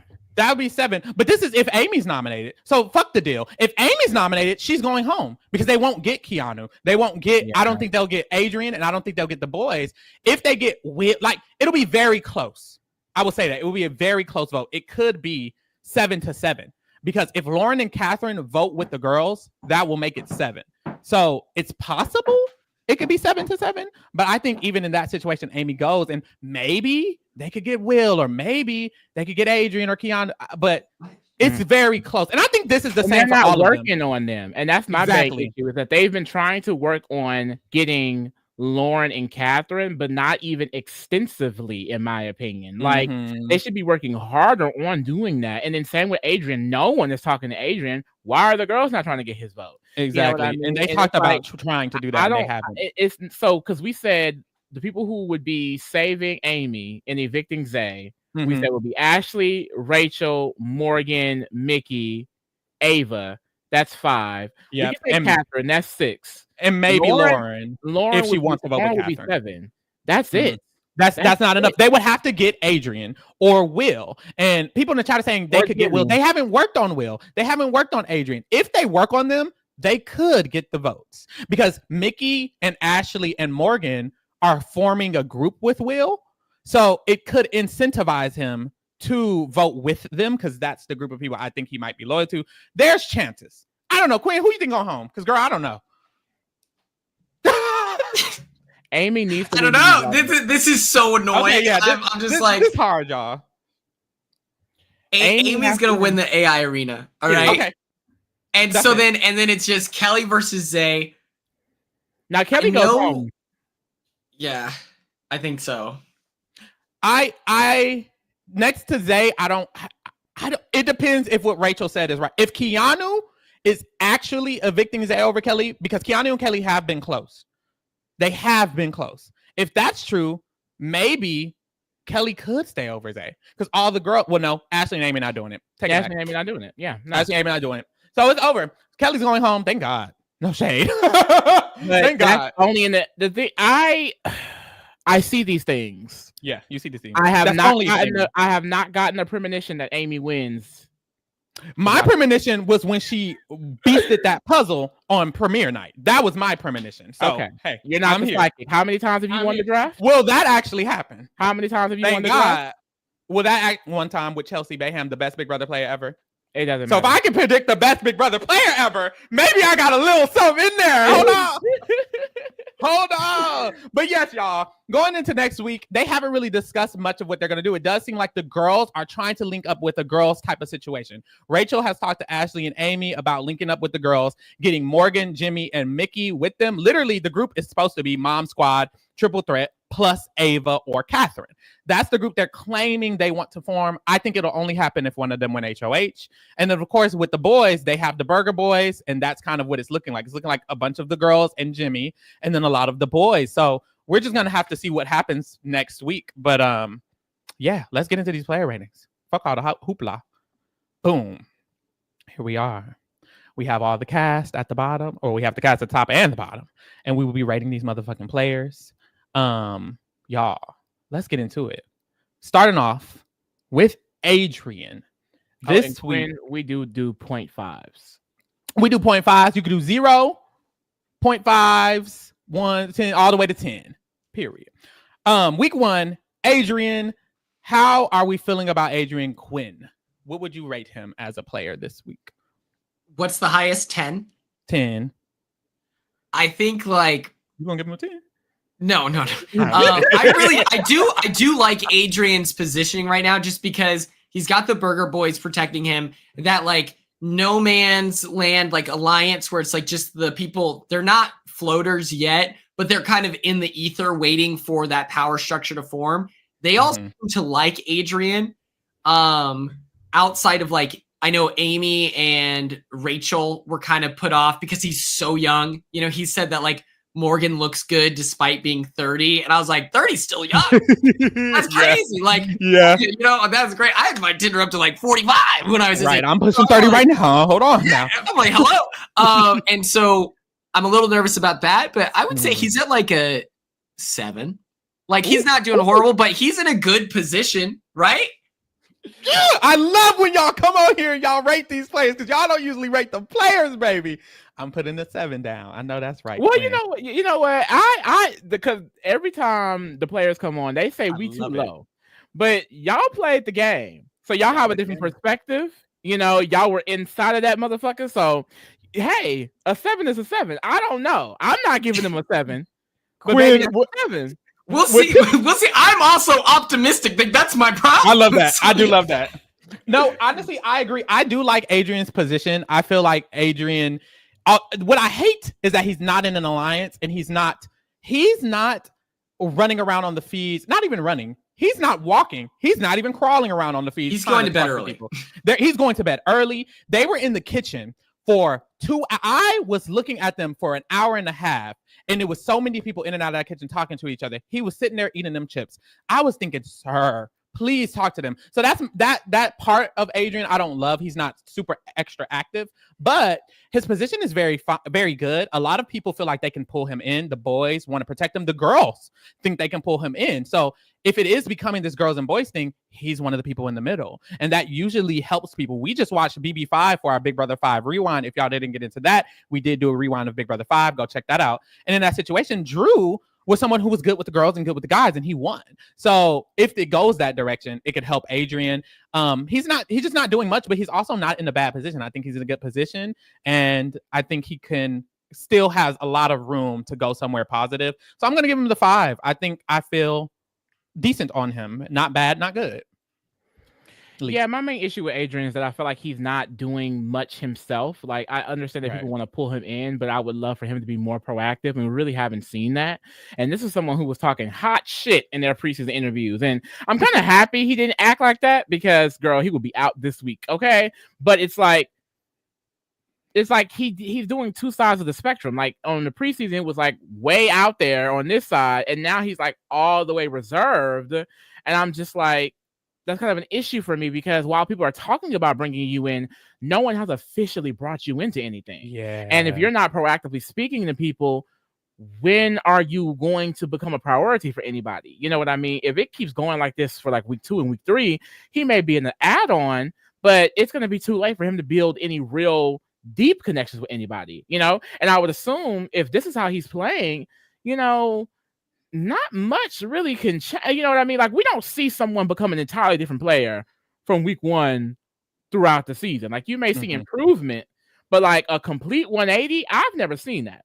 So I feel like this is Adrian as a player, and that's concerning to me, because girl, when it starts getting deep into it, what are you going to do? Who are you going to have? Who's going to look out for you? Who's going to have your back? You know, so maybe he's going to turn it on. you know. But like I said, when do we ever really get that huge 180 to see like a player so reserved like this turn into this like mastermind? You know, I don't know. I feel like that's not something that we just get often. Yeah, it's rare if we do get it. I don't know. I really don't see a lot of positivity right now for Adrian. I'm gonna do the 5 as well, only because like he's not in a bad position, but I don't know where it's gonna go. Yeah. Next we have Amy. Ciao. It's real bad for Amy. Going through the votes, it's not a landslide. She could go home. She could go home next to Kelley. She could go home next to Homeboy. Luckily, she's going to win the actual AI arena, not the AI arena, the blockbuster. So that's good for her. But I don't love this for her. Her strategy so far hasn't been eating either. She's done a lot of speaking to the same people, Rachel and Ashley and Mickey and the girls in the back room. And it's like, baby, you need to get the votes. Like Ashley's having to tell her girl, go talk to her. What I like about Amy is she will go talk to whoever they tell her to, and she will campaign if she's in a conversation with someone. I've seen her today campaign to a lot of people. So I do appreciate that. She's trying to step it up, and she has protection. She has people trying to protect her. She has Rachel trying to protect her. She has Ashley trying to help her, but it might not work. And she didn't do the best work in making sure she was safe this week or making sure she doesn't go home herself. So I don't love that at all. I feel really low on Amy right now. Hopefully it goes up, but for now I have to give her a 2. I do. I have to give her a 2 for this week. She could go home. Lee, how do you feel? Yeah, I'm also pretty low on Amy. It's a bad week for my sister, my Pisces diva. She's literally the only water sign, the only Pisces on the cast, my only representation, and she's gonna go home first. Like, she just has first boot written all over her. She does. I'm sorry. Her and Kelley, I will say, but one of them got to be the actual first boot, and it's Kelley. Well, shout out to it. Yeah, I don't know. I'll go with the 2.5 as well, only because I feel like there is a slight chance, like she has a group of people working to save her. And I do feel like that has to do with her own likability and social game with them. I just wish that she didn't wait so late to kind of start campaigning, because I do feel like she could have started making those like connections earlier in the game. And it seems like now she's like last minute, like, oh, Will, I can do so much for you, you know, keep me in the game. And she's going up to like Zach, and she's saying the same thing, like, you know what I mean? And I think once you start getting like really frantic like that and start campaigning to like a lot of people and it's obvious, it's like, I'm less inclined to keep you because you're probably promising the same thing to me that you're doing to everyone else, you know. That's so what happened with Zay. Yeah. I don't really know how it's gonna affect her, especially when we get down to the voting. Yeah, it's a 2.5. Damn. Quinn. It's so hard because the fact that it's a toss-up for both situations, like the only situation where we know she stays is when she wins the AI arena. That to me puts her really low. Unfortunately, I think that this is also self-imposed. She went up into that HOH room, and from the narrative that we've gotten so far, it's because she started breaking down crying, which I understand. Like, everyone's so emotional week 1. I get it. But the fact that that then led you to being on the block is so sad. Like, how I would have pushed Rylie ahead of me. I feel like I would target Rylie and be like, this guy, he's not doing it. He's not even going to get mad. Put him up. But she did not do that.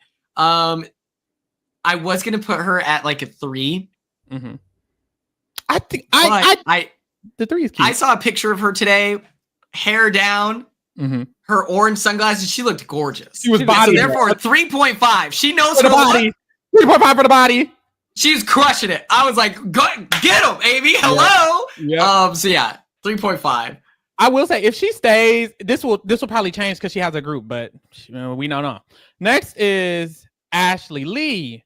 Ooh, your first pick for your draft. Ooh. How do you feel about Miss Ashley?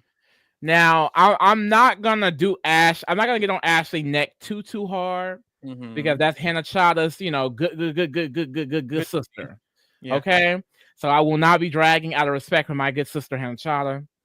But Ashley is slightly in the clouds. She is up there, and I don't really know how this game is gonna go for Ashley, because disregarding the shower, I do feel like there is a lack of self-awareness that's there in certain conversations that is really going to hurt her as the game goes forward. Like, she's in conversations and she's like, oh, well, I know this. I know that you're working with this person. And they're like, well, how did you know that? Oh, well, I'm not going to say that. Oh, yeah, I've heard that you did this, this, and this. And they're like, oh, well, who told you that? I mean, I'm not going to divulge that information. It's like, girl, you're telling people straight to their face that you do not trust them. It's like, what do you expect to have happen after that? Like, I just don't get it. And then especially the fact that her reads are not the best, in my opinion. Like the information that she's going based off of, it's like, I don't know where she's getting it from. Like, the whole Zay is best for her game is crazy. And I'm watching the feeds get updated currently, and she's having a conversation where she's saying that if Zay wins HOH, Vince and Keanu will be the nominees. I'm like, Ashley, like, in current time, the girls were updating in the chat that she was telling Vince everything about all of the overlapping alliances. It's like, it's like, it doesn't seem like she has these conversations with an end goal in mind. It's more so just conversing. And when she starts talking, the information just comes out. And that is what's scaring me with Ashley. Now, what's great about Ashley, which is usually common with players like this, she's a comp beast. And that I do enjoy. And because I truly feel like this is going to be a girl that they cannot take out of this game, because she's probably going to win a blockbuster, a veto, an HOH, I'm going to give it a 3. I'm going to give it a 3. But if that comp beast Ashley don't continue to come out, I fear it has to go lower, because I don't know where Ashley be coming from with some of these conversations sometimes. Did you hear me? Apparently, on the feeds just now, she had a conversation and she's saying that if Zay were to win HOH, Keanu and Vince would be his nominees. Quinn, how do you feel about Ashley?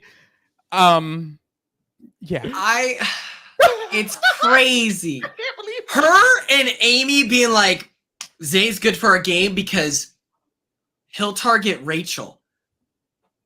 There's 3 nominees a week. You're Rachel's 2 best friends in the whole wide world. Where do you think you're going in that situation? And we know Rachel, we don't know where Rachel is on the like competitor status right now, but she has by far one of the like best stat sheets. Like, she's good. She's a competitor. She better pray that they don't have to hang from like a hot dog or whatever. Like they better pray they don't give her the chance to do that. I feel like they're gonna fix the wall for like, not fix it so Rachel can win, but they're gonna make it back into an endurance competition, because that's what we've been begging for. So that decision in its own took her down a little bit. But I think that Ashley is one of those players who figures it out as the season goes on. And so it's like, right now we're seeing the worst of Ashley. And that's not terrible. I have her at just like a solid spicy 5. Like, I think that she's not in the worst case scenario. I think if she wins HOH, I don't think anyone's mad. I could see her making it to jury, or like maybe she's the eviction right before it. I think that if she locks in is the thing. Like, she has the potential to be good, is what I'm grading off of. Okay, period. I can see that if she can, which Lee, you mentioned it as well. She probably gonna be winning these comps. She might win some of these comps. So if she can last, the longer she lasts, I think the better chances, obviously. But I think she can grow as a player. But right now, I'm not loving it at all. I'm sure Lee went over how the stuff she's been saying and stuff like that, because baby, it's been getting really scary for me. I don't like her going up to people seemingly a little bit unaware. Like, it seems a little unaware of the way they're perceiving her or perceiving the situation, and that's scary. So I think I do agree. I agree with the 3, and also she could lose Amy, and also her and Amy are talking about evicting Kelley when Zay needs to go. It's really bad what she's trying to even do with the vote. She's finna fuck up a potential. There is a potential that Keanu will save Kelley, and she's finna fuck all of that up because she's wanting to save Zay. It's not good. So it got to be the 3. Sorry, girl. Love you. Mwah. Ava is next. Quinn, how you feel about Ava? Where is she at? Girl, I'm upset about her. I'm obsessed with her. I love Ava so much. I want to be her friend. I'm begging to be her friend. I hope she watched Big Brother 26, and I hope she's rooting for your boy. If I get out and she goes, yeah, I was a Tucker stan, I'll throw up. Her and Jimmy, they're at the Tucker watch party. I'd be devastated. But I really like her. I know that today was a tough day for her. She was kind of missing her boyfriend and her family.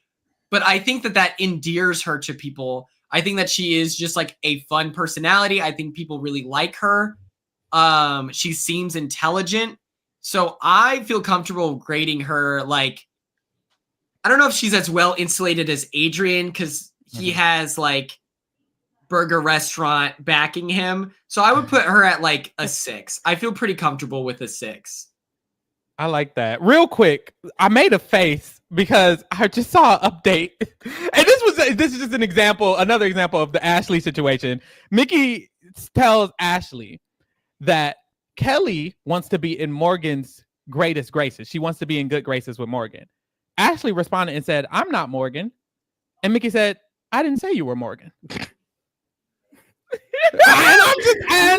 That was the update. I'm just reading. Ashley is hilarious, man. No, I just need her to be a comp beast queen. That's all I need from her. Well, I just need her to be a my sister. That's all I need. I'm gonna let her go. I'm gonna get off of her neck. But Ava, I agree with you what you said, Quinn. I love Ava, and I think she has a personable personality. I remember on night 1 that the feeds came on, someone said, I thought I didn't like Ava. I actually love her. When you start to talk to her, she's so likable. And I feel like a lot of people will feel that the more she talks. Her issue the same as Adrian. Girl, talk. Where the fuck are you at?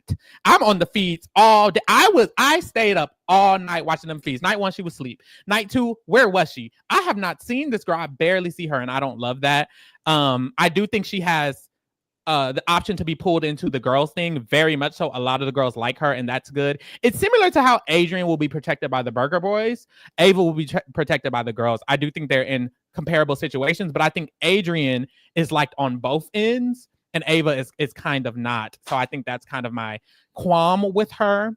That's my qualm with her. And she's been she even the boy, because I'm like, maybe the boy. I don't think the boys care for her. I think with Adrian, the girls and the boys kind of do. So I'm like 5. Ava, I kind of want to do a 4.5. I'm not gonna lie, because where are you? And then did you get that sense? I feel like the girls mentioned Adrian as much as the boys mentioned Ava. I don't remember the boys ever mentioning Ava. If they do, they almost included her in that have an alliance group. Remember? That's true. I'll give it a 5. Thank you. And Will mentioned today that he really enjoys her presence. And I don't honestly, if I'm being honest, I don't remember the girls saying anything positive about Adrian. They always are like, we can pull him in. I just watched a conversation of Ashley, Mickey, somebody, they were in the back room and they were talking about how Adrian is one of the main people we can pull in. We need to try to pull him in. Okay. The guys. They want to pull in Ava, I would say. I think that was my perspective. But yeah. But I'll give it a 5. I don't care. What you think? What you think though? I said, let me defend my sister a little bit. Hold on. I know you should. No, I really like Ava a lot as well. I agree with both of y'all, what y'all said. I'm gonna give her the 5 as well, only because she's not in any real alliances right now. And I also don't love that she, like, at first I thought that when people was bringing her information, like when Keanu came to her about the whole alliance situation, her response was very much like, oh, I don't know. That's not what it's giving. And then she went to go snitch on him to Jimmy. Right. But I've noticed that seemingly what she does in any strategic conversation. Exactly. Yeah. And I'm like, Ava, girl, lock in, mama. Okay. Because Ava could literally be on both sides of the game. I feel like if she were to truly be kind of playing it, but I think that kind of has to do with her not necessarily. I think it's kind of all of a new experience for her, really. So maybe she isn't like fully settled yet, but I do feel like Ava could be a very interesting player. It just it's about to get really icky because if it splits fully with boys versus girls, you know, she's automatically kind of put on the side. Put on that side, and she needs to start playing within that side, or what's going to happen down the line, you know? Then we have Jimmy. That's a big one, y'all. Jimmy is doing a lot. And it scared me, especially at first, because when I came in the food, I was like, "You're arguing with Morgan, baby. You're coming at them crazy." He was in that heavy hitters meeting. He said, "Honestly, I don't feel like anybody got my back. I don't feel like none of y'all got my back. Y'all don't fuck with me." And it's like, whoa, calm down. He's just so hot and heavy and heated. But then after he blew up on Keanu, and then him and Keanu were good, and he had discussions with Amy, and he blew up on her, and Amy and him weren't good, but they were better. And I'm like, okay, wait. Kind of no one hates you. Like, although I'm taken aback by the way you speak to them, and Mickey has mentioned it, and people have talked about it, at this moment, no one is targeting Jimmy. And at this moment, Jimmy has a lot of different connections because he is close with Zay. He is close with Vince. He is close with Rachel and them. And then he also has his trio of the triple threat, and he's also in the heavy hitters. He's very insulated, and I think a lot of people know that it's going to take a lot to take Jimmy out. I think Jimmy's long for this game. He had a lot of influence on Vince's HOH. I actually just really enjoyed his potential, his position, his strategic prowess. Long term, I don't see it for Jimmy, but this week he damn near was convincing Vince of all of his moves. No shade, like he was convincing Vince a lot, and he has a lot of power. He has a lot of strategic pull. So I really enjoyed him this week. I'm not going to lie. And although I'm afraid for him in the long term, because he's ending this week with Keanu liking him and Amy needing him, no one's coming for him. No one is nominating him next week, from what it seems. So I'm going to give him a 7. I liked it. Quinn, how you feel? I agree with everything you just said. I feel like Jimmy, his only problem is that he is visibly a threat. Right. He's also tall. Like, it's not just the fact that he's like socially integrated and he seems very knowledgeable about the game and he's not hiding that, which I agree with. I think like when super fans try to hide their super fandom, it becomes this weird game of like possum that's unnecessary when you can just show that you're an authority on the subject. So I do love that. The only problem is that he's like a perceived threat. And I think that his superpower is that he gives off the vibe, like he has this presence of numbers behind him. He speaks with certainty. He walks with confidence. He did this whole call out thing where he keeps talking about like, you're welcome for the episode. Like, I put this season on my back. Yep. Like, and I'm kind of obsessed with it. And so I would put him at like an 8.5. I feel really good about him. I think that like people might even be nervous to target him because of his perceived numbers. Like, Keanu got into it, and instead of just like owning it, where it's like, Tucker called me out, and instead of then being like, Tucker, we're best friends, like whatever, I'm like, yeah, bro, we're going against each other now. And that's just like the way it is. He instantly folded because he's like, oh my God, Jimmy has numbers. And I think that perception is what keeps him out of trouble. I agree. Lee? Yeah, no, I really enjoyed Jimmy. I just think that he really is kind of a messy-ish player as far as the way he interacts with other people, the way he kind of pops off. He's also an emotional player. He's also a very dominating player, but he is active. I think there's a lot more. Y'all are dumb. I think there's a lot more like negatives, cons that I'm noticing than pros, especially for like long term. And I do think that he's able to kind of like balance everything he has right now. Like, he's working within the triple threat, he's working within the girls, but I don't think it's a given that he won't be a target next week. I can easily see if the boys win, they're like, Jimmy gotta go. You know what I mean? Are they gonna go after Rachel so early? I don't. Returnees, they don't necessarily get targeted. It's weird, but it doesn't necessarily happen. He's a perfect person to go after. That's a big threat and someone that's on the other side. Like, I don't think that he's as protected as he could be. I'm going to give him the 6 mainly because of that. I don't feel like his spot is as secure. I don't think the boys would touch him at all. I do not agree with that. I feel like they would not. Good, girl. I love Lee's perspective of that, of like it for the long term, his messiness is a little risky. Since we're grading on this week, it's like, okay, we're fine because it doesn't bother people right now. But let's say you had a bad day and then Jimmy is like interrupting you again for the 30th time today. I could see people get it bothering him. For now, he's fine. He's keeping it up, Child, who got next? Kat. Girl, no thought. Quinn, do you have any thoughts? Because I don't. First of all, justice for Kat Dunn. I know Kat has this like fun beef building with the other cat, and I think that's hilarious. I think that like I don't really see her on the feeds. Like, I don't know, like the camera is never on her, which I'm so annoyed by because I loved her striped outfit yesterday. I was like, this is a fire fit. Like, we need more of this. I feel like she's in a similar position to Ava, where it's like people like her. She doesn't seem to be rubbing anyone the wrong way. I might give her a 6.5 just because she's a super fan, right? Or she's a fan. I would give her a 6. Yeah, I think it's 6.5. Like, very similar to Ava. Doesn't have quite as much going as Adrian, but she's knowledgeable about the show, so that puts her above Ava. Lee, what you think of Kat? I like Kat. I feel like Kat has a really, really good head on her shoulders as far as like the game is considered. You know, she was talking to Lauren and she was talking about how regardless of how this week goes, these boys are going to want to put the women up. So she's very aware that these guys linking up is an issue. I think my main issue with Lauren and Catherine is how, you know, reserved they are with the other girls in the game. Like, Catherine is willing to have conversations when she's approached, but she doesn't really go and approach others with those conversations. So they're assuming, similar to Lauren, that she's with the guys a little bit and that they have to work to get her to pull in, when Catherine probably agrees with everything that they're saying, yet she's so coy with information. She's kind of not, you know, proactive and going to talk to them first and things like that. And I just feel like that is kind of what's hurting her a little bit this week because she's not anything solidified. But I think for the most part, she's a smart player and she's not someone that's going to get targeted anytime soon. I think she's someone that I have like faith in being able to actually improve as the season goes along, as she gets more settled.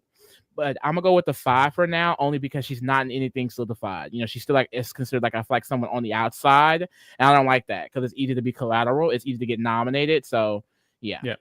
Y'all spilled, and honestly, I shaded Kat, but I actually like her. She's one of my favorite gameplay wise. She's one of the ones I have my eye on, like her and kind of like Mickey, the smart people who aren't loud and out there like Morgan and Jimmy, but they're smart and they're kind of taking it slow. I'm interested in Kat. I actually like her, and I agree with y'all said. I feel similar to her that I do about Ava and Adrian. She, more so than Lauren, was actually in talks about being pulled into the girls. And the girls were like, we think we can actually pull in Kat. We don't even think we can pull in Lauren. So I like that way better for her. They actually do think they can pull her in. They mentioned maybe even having her instead of Ava. They kind of said, well, it could be Kat. They didn't specifically say that, but they said it could be Kat or it could be Ava.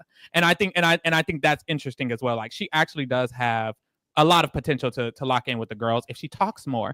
And I think the boys, Rylie and Zach specifically, they kind of associate with Kat and Lauren here and there. And I think that helps her on their side. And also just in general, she's the least, her and Lauren are the least cliquey of the girls. So when it comes to targeting the girls, the boys aren't going to put up Kat and Lauren. They're going to put up everyone, Ashley, Amy, Rachel, even Jimmy, like you said, before them, I do feel. So I think that she has protection in the essence of not being the main target, you know? So I'm gonna give her the 5 as well. I agree. Next we have Keanu. Ooh, Lee. What is it giving for Keanu?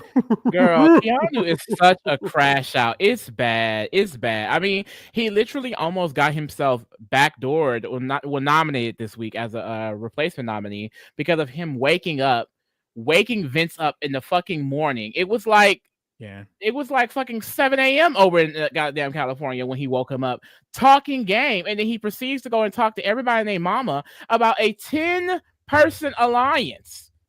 It's absolutely insane, the type of logic that he has, and he's so overconfident in himself. He lacks social awareness. He lacks self-awareness. He's lacking a lot in a lot of departments, and it's not good for him because he's leaving out of this week with no one really trusting him at all. They all think he's kind of shady. They all think that he's kind of like someone who could fly off the handle. Like, it's not a lot of positive things being said about him, even from the guys. And it's so easy for the guys to lock in. They don't usually give a fuck about anything. But Keanu even burnt that bridge. So it's like, God damn, Keanu. So it's not good. I'm going to go ahead and give him the 2. Mainly because a lot of the negativity that happened with his game is a lot of his own doing. Like, this is someone who really could have been at the top of this game. And he's now at the bottom because of the things that he was doing. Very much so. Like you said, he made this for himself. People actually seem to like him at first. People actually seem to not mind him. Rachel even wanted to work. So many people. Morgan was trying to work him. Every time they... excuse me, I'm a lady. Every time they try to work with him, it's like he's doing things to ruin that for himself. He genuinely is ruining his own game. It's terrible gameplay. No one wants to work with him. No one is working with him. He is one of the main targets. I think he could easily be targeted pre-jury. He's going home pre-jury because of what he's done and because of the way he acts. It's not approachable for an alliance. It really turns people off. He changes his mind every 5 seconds. So if he wants an alliance with you now, he might not tomorrow or in an hour, and then you're gonna notice it. And you're gonna be like, "What the fuck? You're weird." Like it doesn't really work. So it's really, really bad gameplay. Honestly, he's only not a 1 or a 0.5 or a 0 because he's not nominated. I'm gonna give him a 2. 2 seems too good. No, I'll give him the 2 because he's not nominated. He can't go home this week. Congratulations, Quinn.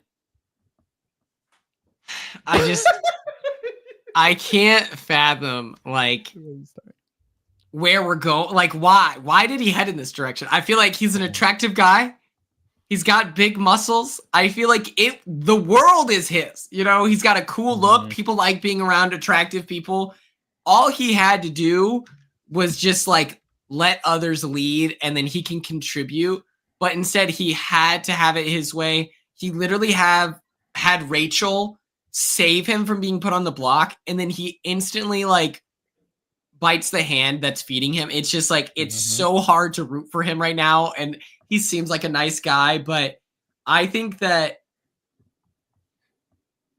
I feel like a 3, which is like that's so bad. Like he has to win HOH. Like I just feel like that's the only way he can fix his game is if he wins HOH next week.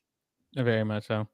Child, next we have Kelley. Girl, a lot of people don't like her, but I will say with Kelley, unlike Keanu, I think Kelley got shooters. Kelley got some shooters because Vince, although he put her on the block and she offered to be, and that's the issue, she literally offered to be nominated. Child. Twice, 3 times, 4 times. So that's already going to put her at a damn near a 0. But I will say she could stay. She could stay this week in a vote because the boys are kind of shooting for her. Well, Vince specifically does have a relationship with her and he wants the guys to save her. And the guys are cool with that because all she does all day is talk to the guys. So that's helpful in the sense that at least she's talking to people. One thing about Kelley, she's actually active.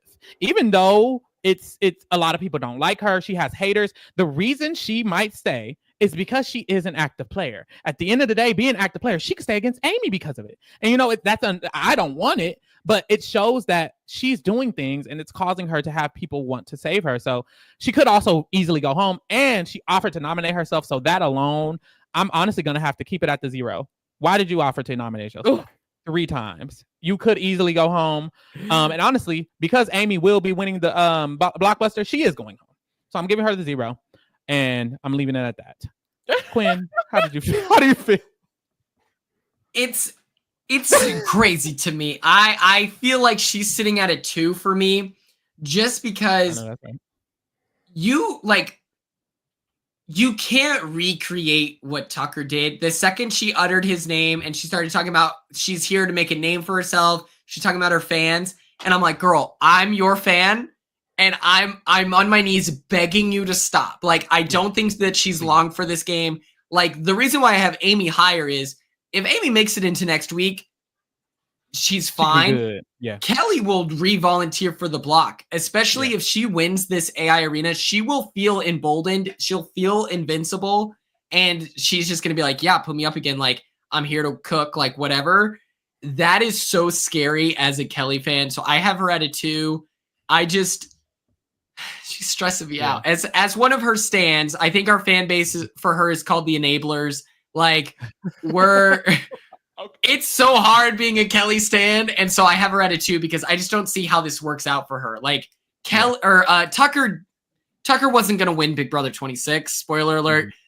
But Tucker had like a cult of like personality, and he was able to win every single competition. No one can recreate him. And so it's just like, Kelley, don't volunteer to be the Tucker. Like, try to be the Chelsea, you know? Try to be the Cam. At least be the Kelley. Yeah, Jesus. Just be Kelley. Quirky, fun, complimentary. She was really nice to Rylie, and she's like, you know, you're one of like the only like normal people. I'm like, isolated, that's a great conversation. Share that you have a special connection with this guy who is from I'm from Oklahoma. I've never heard of Luther in my life. but she's from South Dakota. Maybe they can connect over that. She's she's got that rancher grit.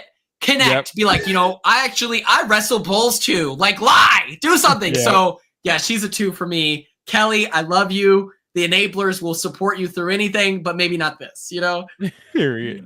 Yeah, no, it's looking bad for Kelley. It really is. She is nominated and she may have a chance to stay in, but the reason why she's nominated is her own doing. Her closest ally at the time did it and basically gave up on her, was like, well, I don't really give a damn if she goes home. I will say it's her own doing as to why these men want to keep her. They recognize her as someone on their side because, she really went and tried to rally them up. I like that she's an active player in that sense, but it's also a chaoticness, active chaoticness. And I don't love that, especially long-term in the game. Like, even if she stays past this week, she's going to be a target. She's going to be a viable option as a target every single week from here. I truly see that. I'm going to give it the 1. Yeah, and she does want to throw the blockbuster. She's begging them to let her throw the blockbuster. Please let me throw it. I want to throw the blockbuster so bad. Mind you, she said she was going to win it in the speech. She was like, the comp doesn't matter. It's the speeches. I was like, oh my God. What? The chemo gets I was at Walmart when that happened. Like and I was looking around Walmart like for support. I was like, someone please tell me you heard that. That's crazy. You win it in the speech? No, you don't, Kelley. You're not chemo. There's only one chemo. Oh my God, I'm so stressed. Serious too. That's what's hilarious. Kelley is dead serious. No, she's dead unserious. That's the problem. Like, girl. Lee, next is Lauren. How you feel about Lauren? Not many thoughts on Lauren. Beautiful gowns, really, really gorgeous girl. Gorgeous girl. But other than that, no, she's similar to like Catherine. A little bit. I feel a little bit less sure of her overall game. I do like that she's just not a showmance girly. A lot of the times the pretty young girls that come on the show hop into a showmance and they don't say nothing for the rest of the season. And look, I get it. I love to be a passenger princess myself, but we're in Big Brother. So you got to really lock in. And I do like that she seems aware. She's an actual fan. We found out today that she actually applied and got on. They saw the face card and was like, we want her. So shout out to her for that. She's actually really involved in the game, and that's the reason why she doesn't want to show meth, is to stay involved. My thing is that she's not proactively engaging with people on a strategic level. People have to approach her to discuss the vote. She's not approaching people, and when people approach her, it's, well, I don't know, and and that's making the girls feel unsure about her. They feel like they can't bring her into alliances. They feel like she's all up under the boys, and then the boys, while I don't think they nominate her, she's not working with them either. They just filmed the All Guys Alliance. They talked about how Lauren and Catherine can be add-ons, but once again, it's just an add-on. Right now, it doesn't feel like she's in immediate danger, so I'm gonna go with the 5, similar to Kat, and Ava, Adrian. Like, they're all in the same spot, not in an alliance, but also not necessarily in trouble. It's just, I don't love when you're not in an alliance the first week. Like, you should be someone's priority in the first week, and they don't seem like they're many people's priority. So yeah, Quinn, what you think? I had Lauren at a 7, but as Lee, you reminded me with the showmance right now. And before this, I was like, Lauren and Adrian are cute. Like, they both have dark hair. Like, I really like this, but I don't like the way she's kind of being tossed in that showmance category against her will. Zach is really excited. I think that he saw Matt. Like, he's saying the same thing where he feels like Lauren was cast, like they were cast for each other in the same way that like Matt and Mackenzie were. And then he's seeing Rachel met the love of her life, the father of her children, literally posting on her behalf on social media right now. And so I think Zach is really excited. And so I went from that 7 to a 6.5 because I think that her longevity, an element of that is Zach's own maturity. And it's like, Zach seems like a great guy. He seems really nice. And so we hope that when she says she doesn't want to showmance, he goes, hey, I understand. And that doesn't impact her strategically. But we have no idea how he'll take it. And so that's why it goes down. And it's also like that perception of showmance. It sometimes can take away from the seriousness of which people take you, where it's like, is she a competitor or is she just here to find a boyfriend? It's totally valid to find your man and compete, but I think that impacts your perception. So super fan, has the potential to go far. Like, I believe she's long for this game. I think she's like at least second juror. Like, I feel really good. Like, Adrian to me is second juror vibes. I feel like she could go like third or fourth juror, but it's that showmance. Is Zach going to be chill about it? Like, I remember when I was like flirting super heavily with Leah and she's wearing Cam's like quarter zip. And I'm like, it's not happening right now. And I told the cameras, I was like, I'm not going to be a weirdo freak about it. And, oh, you're not interested in me? I don't like you anymore. Now I'm preying on your downfall. If we're together, like strategically, we got to work. And I'm hoping that Zach is that chill as well. So 6'5". Yeah, I agree with what y'all said about Lauren. I will say I feel less good about her than I do about Kat, Ava, and Adrian, who I gave a 5. But I don't think it's so much so to where I need to bring her down, especially because I settled on the 5 for Ava. I'm like, I'll give her a 5 as well, but I do think it's not as good for her for the girl side, because the girls were saying they were having a conversation, Rachel, Morgan, and Amy, and Rachel was like, yeah, she walk around in her bikini. It's giving she wants the man's attention. It's not giving she wants our attention. All of that, you know how Rachel gets sometimes. But yes, it was very much so that. And I was like, girl, that's a notch down. But today she did a lot of good work. Well, people worked on her. And that was helpful, and that's the issue. She's not working on them, but they're coming up to her. So a lot of people did come up to her today. Well, specifically Morgan. There was a good conversation. It's starting to become clear that Lauren could be with the girls, and I think that's helpful. But yeah, next is Mickey. Ooh, the queen of the season, Quinn, my sister. Give your thoughts on Queen, legend, icon Mickey, the winner of the season.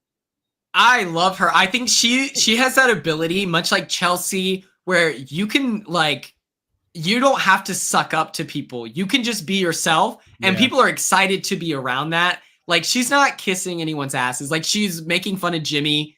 And she was like, I knew off the rip that you would like me more than I liked you. That's hilarious. I think that she's really well insulated. I think that she's able to stay out of trouble. I think that is like a Big Brother superpower. If you can just stay out of trouble. I found myself in trouble all the time, whether it was Tucker or Angela, or, like, now the Pentagon's mad at me. Like, if you can stay out of trouble, I think that's a superpower. I think the fact that she's like on the reserve team for the heavy hitters, I think that puts her 0.5 below Jimmy. I think she's at an 8. I think she can really take this game. We'll just see what happens next week. Period. He's so cool. And gorgeous. Her hair is like down. I love her look. She's body tea, face tea, hair tea. I love this woman. And look at just that. Every time I need to pick me up, I look at her cast photo. That right there, it just makes me feel motivated. Like, wow, just powerful. Like, I love her. Very powerful. I love her down. I agree with everything you said. I think she's in a really good position because she's connected to people in the heavy hitters who seem to actually want to prioritize her a little more. Like, Jimmy and Morgan had a conversation after the heavy hitters meeting, and they were like, at the end of the day, it's what me, you, and Mickey need to do. And I think that's very helpful for her. She's forming this bond with Will, herself, and Morgan, and they're thinking about bringing other people into that, and that's really good as well. She's active, but not too active. She's not getting herself in trouble. She's not seeming like a big threat. Very, very social. I love everything about her. I'm actually very impressed with her game right now, and I think she's in a really good position. I'm gonna give her a 7. Period. Now, I'm loving that my sister gets all this praise. I do. But you put the 7 on the wrong one. I should say the right one. That should be the right one. The thing is just I'm not historically a high rater. I'm someone where I need to feel secure in the position. And because it's week 1, I'm not secure enough. I'm going to give it a 6.5. That's my sister. It's not because I'm doubting her. It's just I'm not a high rater. I'm not. Okay. But I do love Mickey. What I love about her game the most is that she's one of the only... she's literally going to be my highest score of the night. I'm going to put it out. Spoiler! She is my highest score of the night. It's just a 6.5. But... I love about her game is that she's trying to have a social connection with everyone, and not just on a gaming level, but a social level, which is where it starts really. Like, I see her having so many just real conversations with people all over the house. Like, there's one with Zach, there's randomly one with Catherine, there's one with Lauren here, Rachel here. It bounces around, and I really enjoy that. Also, with the girls group forming, she's one of the main people kind of getting lapped into that alliance and things like that. So I really love that as well. I think my only fear is that the boys are solidifying and the girls have not fully solidified anything yet. You know, she's not in the I'm gonna say high roller. What is it? Heavy hitter alliance. Heavy hitters, yeah. And like I said, there is no solidified girls thing yet. It's kind of all over the place. She also may be losing Amy this week, which isn't best because she has spent a lot of time trying to push the Zay target. And if the information were to get out and get back to Zay, that could be an issue, especially with this whole new Burger Boys thing. However, I don't think any of that is an immediate issue right now. I would just want to see her continue to branch out with some of more of the men in the game and make connections with them, more strategic connections with them. But in general, I do love what she's doing. I think that she is a player that's going to continue to like grow within this game. And I would love to see her like in the end game to see how much she's learned and to see how she's using these social connections. But right now, I think my main thing is that I want to see the level of agency that Jimmy or even a Morgan or even a Rachel occupy, and I'm not seeing that yet. But it's not necessarily that she needs to do that type of game, because that is something that can get you targeted, but that she's capable of being in that position. And I don't see right now that she's capable of being in that like position where people are like following her and listening to her every whim, if that makes sense. You know what I mean? Like right now, because Morgan is this huge player and Jimmy is this huge personality and player and Rachel's this huge personality and player, and she's kind of like reserved. And I feel like if these people were to go home, that's better for her, but that's also her shield's leaving. So it's like a double-edged sword in a way. And like, while I like that she's reserved because it keeps her safer for longer, at some point you have to do a 180 100%. And you have to be that bold player. So it's like, I just want to see where it goes, really. But I could be overthinking. However, it is what it is.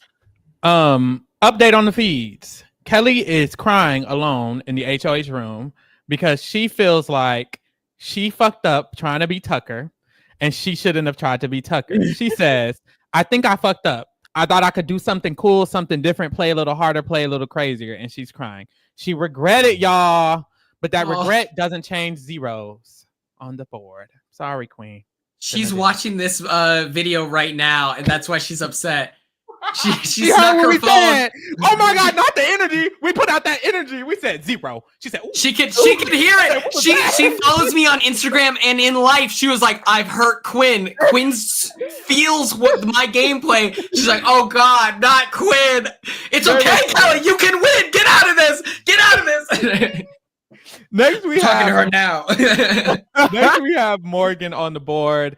Morgan is going to be my highest rated player tonight. She is. I feel like Morgan currently this week, in my opinion, is doing the best active work towards forming a good structure for herself. She is in the heavy hitters. She is in triple threat, and she is forming a new alliance with Mickey, Ashley, and Will. And that feels, when I see them talk as POC, that feels like a very formidable thing that could actually happen. And I really, that's the group. It's giving me, I hate you. It's giving very much so that, but it feels like Morgan has a circle of influence around her that she can wield. And I don't feel that way for many other players. That's what I was saying. Honestly, with Mickey, that's very so much issue with Mickey. Morgan has influence in whatever sense of the word over Mickey and Jimmy over here,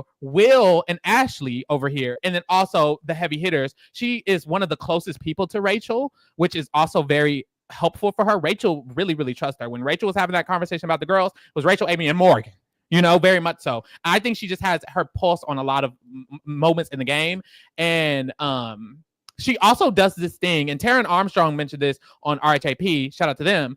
He mentioned that Morgan will get information that is negative, and instead of retracting, she will go forward. So she'll find out Keanu's mad at her, but instead of staying away from Keanu, she will go to him and offer him an alliance. She thought that Lauren would never work with the girls. Her, Rachel, and them talked about that. But instead of not talking to Lauren, she actually went to Lauren to try to convince her to work with the girls. And it was a great conversation, and it started to work. She's so active, and she's a very smart player. And although she seems threatening to us. The only person on the feeds I've seen mention it is Ashley and Amy a little bit, but also people like Jimmy, I think will come across more threatening as long as he's here. And I think because of the structure, he will be here a long time. And I think she will be here a long time. And I think there's slightly other threats, but that's my qualm. She is too threatening. And I don't like that. But I'm going to give her the 7.5. I enjoyed her influence. I enjoyed her week. She's been playing hard and she's been playing smart. Period. Quinn, how do you feel? Lee, your grading system, you're about to be pissed at me. I'm about to rate her so high. It's crazy. Oh! For all the reasons you said, she's killing it. And what puts her above Jimmy for me, I have her at a 9. Yeah, the reason why is damn Keanu's a 3 right now. Socially, like strategically, he's at a 3, and he made her cry. And she has people around her. Everyone likes her, all of this stuff. When someone in the house makes your friend cry, you like, when Leah was upset, I was like, I will go to war for Leah. When Chelsea was crying and I saw tears in her eyes, I was like, I'll commit murder. Like, I was like, that's the only route, is you will be evicted one way or another. Like, and so it's just like her, that like genuine emotion. And she seems like a very like well put together person. But when she breaks down because she's being accused of being a snake and there's an emotional response, I think that like endears her to the house. And so it's like she had all of those things that Jimmy has going for him. She's not doing public call out speeches, which not as good of TV. And that's why we love Jimmy, is because he's so himself. But strategically, that's great. She's not a liability. And then it's like her emotional response and everyone reacting positively for her. I think that puts her really high. Like, I love Morgan's game. Lee? Yeah, I agree with everything y'all said. It's just, unfortunately, I have to be the Simon Cowell of the group and stand on my opinions. Okay. No, I really agree with everything y'all saying. I just think my main fear is that her path can go one or two ways. You know what I mean? Like, a part of me, she reminds me so much of Vanessa. I don't know if it's just like energy or her voice, but also she's also emotionally manipulative. Yeah, the way that she kind of strategizes and the way that she makes these connections. I don't know. It just reminds me so much of how Vanessa did it. But also the way she's kind of at the forefront of her side. It kind of reminds me of an Amira or a Brooklyn a little bit. Where it's like, if this side is targeted, will you be seen as too much of a threat and be sent home? And I do think you're right. Jimmy could go before her. But Morgan is somebody that can be seen as threatening, especially because while she has pretty good social connections, it does feel like she kind of speaks within the same group of people as far as like her really close connections. I would like to see her, similar to Mickey, branch out a little bit more with some of those men, because those men are locking in, and I would like her to be ingratiated with them, because if they start winning, then girl, they don't have too many other options. You're one of the biggest targets on that side, you know, especially with how hard she's pushing against Zay. I can see that information getting out, and that can come back to bite her and something like that. And it doesn't look like she's going to be able to get this target out, which I also do not think is the best, because you kind of have this influence, yet it's not being used in a correct way to be able to kind of get the person you want out. And the possibility is there. It's just they're not locking in enough. I feel like they're kind of letting the boys get one up on them this week, and I don't really love that necessarily. So I'm gonna say it's a 6.5 as well. But I do still feel like she's one of the best players in the game. Oh, boom, boom, boom, boom. Rachel motherfucking Rylie. Y'all, that music they played for Rachel Rylie when she came in the house was so iconic. But Quinn, your girl, your sister, your good Judy, Rachel Rylie, how do you feel about her game so far? This transformation from like emotional crash out comp beast into like understanding level-headed gamer is one of the most exciting things I've ever seen. She had a conversation with Rylie for 3 hours. Like when they were chilling outside and he's talking about, well, you know, the plot of a tall bull rider. I was like, we don't, but you're going to tell Rachel about it and she will be an active listener. The only reason she's not like an 8.5, a 9 is because of her threat level. Yeah. Everyone is looking at her. Vince, I don't know if this is intentional. If it is, then he is sick nasty. If it's just like a byproduct of the way he speaks, which he's very passionate, he's like saying that Rachel's like the greatest player of all time. They keep referencing like the Mount Rushmore of Big Brother. I don't remember anyone ever talking about that. I don't know. Is that like because of the RHAP like retrospective that they did like leading up to this season where maybe people were studying, but everyone's talking about like the Mount Rushmore. And so I'm really nervous for her threat level, but skills wise and experience, I have her at an 8. Like, I think she's such a capable person. I just want to see her win a competition. If she wins this HOH, like they're in trouble because, oh my God, she's so good. She understands like old school Big Brother. She's building a foundation of like getting to know people. She's doing what I would do on a second season. Like in my first season, I saw everything so transactionally and I was like, I'm looking to exploit this. What you're sharing with me, my first response is, I can't wait to use this against you. Yeah. And that's how I found myself in such like precarious positions. Rachel is hearing these like vulnerabilities and she's using that as a means of connecting. And from a social player, I think she's so good. So she's an 8. I love her. Yeah. Honestly, I agree with what you're saying. She's grown so much as a player. And as a person. She's talked about it on the feed today. It was such a cute conversation of her telling Mickey how much she grew from 12 to 13 and how much she grew from here to here and how Brendan was a big factor of that and her relationship and the kids. It was beautiful, but I do feel like her gameplay is so interesting. It's very social oriented. She's so good at making these one-on-one connections. She had a one-on-one conversation with Kat, one with Rylie, like you said. She has a great one-on-one relationship with Morgan and Amy and Ashley, and she does really, and Mickey, they had a great one-on-one conversation. There's been conversations about her, Mickey, and Morgan staying in this little clique. Of course, she has the Amy and Ashley little clique. She has the heavy hitters. She's very good with the side she's on.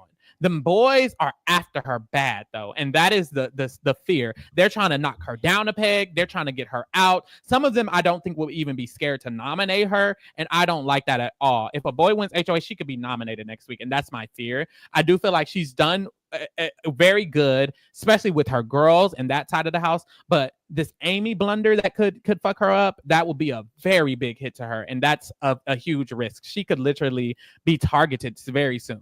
But I still love what she's done this week. She's had one of the most impressive weeks for the people in the house, for sure. I do feel like she's done a lot of great work. She's clearly a great player. I just can't get over the fact that she's a short-term target. She could be targeted next week, and I feel more confident than I do about a Jimmy, than I do about anybody. Honestly, she's the Wayne one who I'm like, you, Ashley, and Amy finna get targeted if them boys win, and both of them are your. Even if it's not her, it's probably gonna be her ally if the wrong person wins. So I have to give her a 6.5 because of that. I think she's playing very good, but she's a target girl. Lee. Oh, now you want to agree with my score, with my scale on Rachel motherfucking Rylie, bitch. You here? Mind you, I don't have Morgan and Jimmy would definitely go before Rachel. In what house? This house. I don't think Morgan and Jimmy will be nommed against Rachel. And Demure. Who? I don't think anyone's nominating Morgan, Jimmy, and Rachel. They're running Rachel, Ashley, and Amy. Girl, the thing is, none of this stuff has been directly talked about. This is just what I'm going based off of what I sense. And I'm psychic. I told you that at the beginning of the podcast.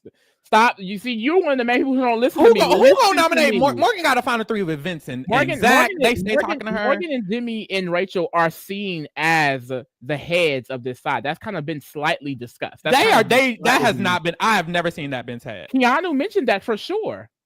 Oh, Keanu did, and no one believes him. No one likes Keanu, but I'm just saying it's been out there. And if you look at the girl, let's think. Just look at the girl side. Who else are the leaders of that side? Let's be honest. Right, but I don't necessarily. If the boys win and they have to nominate people from the other side, Amy is gone.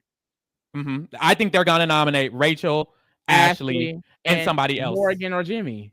I don't think they're nominated. I think the boys have relationship with Morgan. Not even I think. The boys do have relationships with Morgan. Certain boys, but there's still a renom there and things like that. It's like, right. I think that you're overcompensating how safe they are, is what I'm saying. I think because Morgan has an alliance with Zach and Vince, and Jimmy has an alliance with Vince. Rachel has the same alliance with them. No, I'm not talking about alliance. Morgan has a final 3 with Zach and Vince. They made a final 3. But it could be arbitrary. I'm just saying that's why I don't think that way about it, because they actually have an alliance. Why would Zach, instead of nominating Ashley, nom Morgan? It just doesn't make sense. They both could be up. And I don't think he would nominate her at all. He doesn't talk to Ava. He doesn't have. There's so many people he doesn't have an alliance with. Ava. I don't. None of this stuff is. I feel like that's why I'm not. Nothing is set in stone. I will. I feel like you're speaking from a definite standpoint, and it's like these things are not definite. I'm just saying my opinion. I just want my opinion is wrong. Okay, my opinion, and that's period. And that's about Rachel. Yeah, no, I agree with the 6.5. I feel like it's kind of just in a really. I don't know. I didn't love everything that was happening with her this week. I didn't love the idea of protecting Keanu because Keanu's not grateful. I don't love the idea of her trying to like look out for Vince because Vince is not grateful. Amy and Ashley, her closest allies, literally came together and said they don't give a fuck if the person that they want to save goes after her. And then they're not doing a good job of solidifying their side together. The boys, got ahead of it before them. And like you mentioned, that she is someone that could be potentially targeted or nominated. And if she isn't, her allies could go home, which continues to weaken her side. So, and the thing is that I only know one Rachel, and it's not the Rachel that can lock in, create this 8-person group. And then, like, that's just not the Rachel that I know. So if she were to do it, it would be a shock to me. So that's why I'm waiting to see, like, how is she going to navigate? Because these people do not respect her on a returnee level. We've seen previous returnees, and it's also very interesting because this is the first season within like the bi-POC era that we have a returnee. And this is a returnee from an era, way back when. So I feel like with it being these new era seasons being so dynamic, like every single new era season has been so dynamic and so like unpredictable that I don't know how many returnees from that era can do in this. And I feel like we're witnessing that live because it doesn't seem like she's getting that respect that other returnees had or fear that other returnees had of being targeted. It seems like she's vulnerable, and that's my fear with her. She's too vulnerable as a returnee because she's a winner. So it's like if she is nominated, it's like, well, she can go. It's just I feel like there's also that chance of like she's demure enough and she's quiet enough and she is making these social connections enough that I feel like are deeper than a Morgan and Jimmy, that I feel like would send a Morgan and Jimmy home over her if they're nominated next to her. Next, we have Rylie. Girl, no thoughts. I think he's a 5, similar to all the other people there. I might give him a 5.5. Let me think. I'm going to give him a 5.5. Because although he doesn't do anything actively, so much to the fact where people are kind of annoyed with him by it. Zach has mentioned multiple times how annoyed he is that Rylie wants to throw competitions. People aren't liking the floaters this season, and people are seeing Rylie as a floater a little bit. So that's not positive, which is why he's not a high score for me. But a lot of people like him. That's kind of fading away, but a lot of the boys like him for sure. And I don't think he's seen as a target for a lot of people. And I think that will last a long time, it seems like. So that's really good for him. And he's invited into the Burger Boys Alliance. So if they continue to move forward, he will be a part of that. So I feel like that's good for him. I just think he's valued more than some of the other people who I gave a 5 because he's actually in alliance. They're not in alliance. He is. So I really appreciate that for him. I think he's doing good in that sense. But other than that, he's just not active. So yeah. Quinn, thoughts on Rylie? I just don't see a lot of potential. I don't like Rylie telling everyone that he didn't come here to win. And like that's so weird. I do think that people seem to like him on a personal level. He's getting his nails painted. He was in the Burger Boys. So for that, it's like he's sitting around like a 5 for me here. He would be a little bit higher if I saw the potential, but his reaction to everyone saying that he was the accomplice, instead of if that's me, it's early move in. It makes sense to be like insecure and vulnerable. I would use that as a tool to connect with my other house guests of like, hey, like really tail between my legs, like, hey, like, am I doing anything wrong? Like, I feel really like nervous that I haven't like connected with people and everyone voted for me the accomplice, like asking questions, being like, what can I do to connect with people better? Because people love to answer questions and share their perspective and come off as like the authority on the matter. If he was able to like shrink himself, but instead he was like, God damn it, I'm pissed. And he's like, you hear these boots? This is what it would sound like if I was the accomplice. And it's like, getting defensive doesn't help. Yeah. Like, what are you doing? Hello? So yeah, he's just sitting at a 5 where it's like, he's well insulated enough. He seems liked enough. I just don't see that like win equity. Yeah. Lee, yeah, what you feel? I agree with the win equity. I think I agree with the 5.5 overall, though, mainly because he is in that alliance, and he just seems like someone who's going to get prioritized a little bit more over some of the other people that I feel like is kind of more of an outsider right now. Mm-hmm. Next, we have Vince. Child, Quinn, what you think about Vince? This might be crazy. I don't think this messy HOH impacts his game too much. Like, I really don't think, because it's like, oh, you're fucking over Kelley, but everyone is like in unison holding hands being like, we're okay with this. It's like, I think that he's got enough things going for him. I think I described him on like chat BBC. Oh my god, BBC. That's what I was calling it on Twitch, but I was like, I don't want to throw this actual branding out. But I said he's very cutesy. Like, I think that he can just be like, guys, I'm just a girl. Like, I don't know what to tell you. Like, my HOH was so stressful, and I think people will buy into that. So I have him at a 7. Like, I think he's got things going for him. He's just, yeah, he's doing fine. He's doing fine. Lee, what you think? Yeah, very, very dumb to put up someone he considers his closest ally and then basically just drop her. You know what I mean? I think it definitely shows what type of ally he will be, and hopefully people pick up on that because they're already recognizing that he's doing it. I feel like I agree that he won't be in any immediate danger, even though he made this, like, in my opinion, a blunder. And also it seems as though he's going to be able to get out of it scotch-free because of the votes, you know?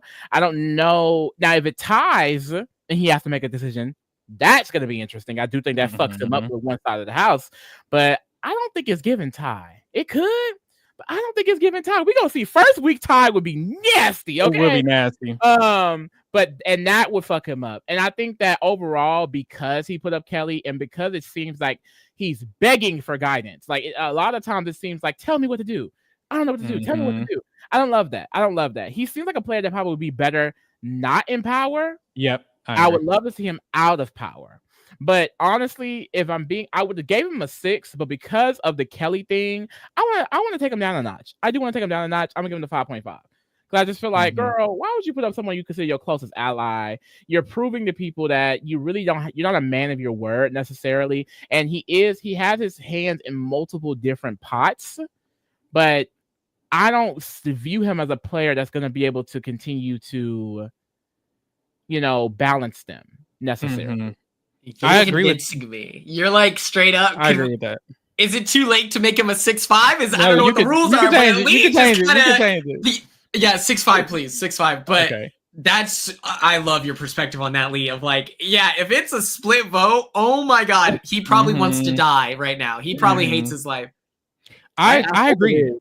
I agree. I agree with both of y'all, actually. I think I agree with Quinn that this HOH was actually still good for him because he's literally in a lot of the alliances. He's in the burgers. He's in the other people. I think the girls the girls said today of the boys, they do think they could pull in Adrian and Vince because they don't think Vince is with the alpha boys, even though he is. So I think he's good with the girls. He's good with the guys. He's in the burger bros. He's in the heavy hitters. Whoever wins HOH, I think majority of people will keep him safe because even Ashley and Amy will probably target the heavy hitter boys like Zay and Keanu. So I don't even think he'll be like, he's not going to be targeted. I think he's good. I think he has alliances. It's just, can he balance them? And like you said, if it ties, those are the issues. And I don't like the choice. So although I think he's in a good position and I think he's doing fine, I don't like the choice of putting up Kelley. That was so indicative of how he might play the game. And I just, I don't love that at all. I think I would have gave him a 6.5, but instead I'm going to give him a 6 because of, you know, the blunder. It's like, it's a no for me. Next we have Will. Lee, what do you think of Will? Will, I like Will. I like that he is active in the game while being reserved, like at least he's someone who could be considered as a active alliance member with the Burger Boys, The girls also really kind of fuck with him. They think they can pull him in. Mickey, Morgan, Ashley have very strong connections with them, on code as they should be. I do think he has a lot of good allegiances around the house that is gonna take him far. Like I see Will, we kind of talked about it. His archetype we usually see go towards the end game, and they also usually occupy the same space. This person who is likable but an outsider, a lone wolf, and at some point that person can get caught up or just sit home as collateral.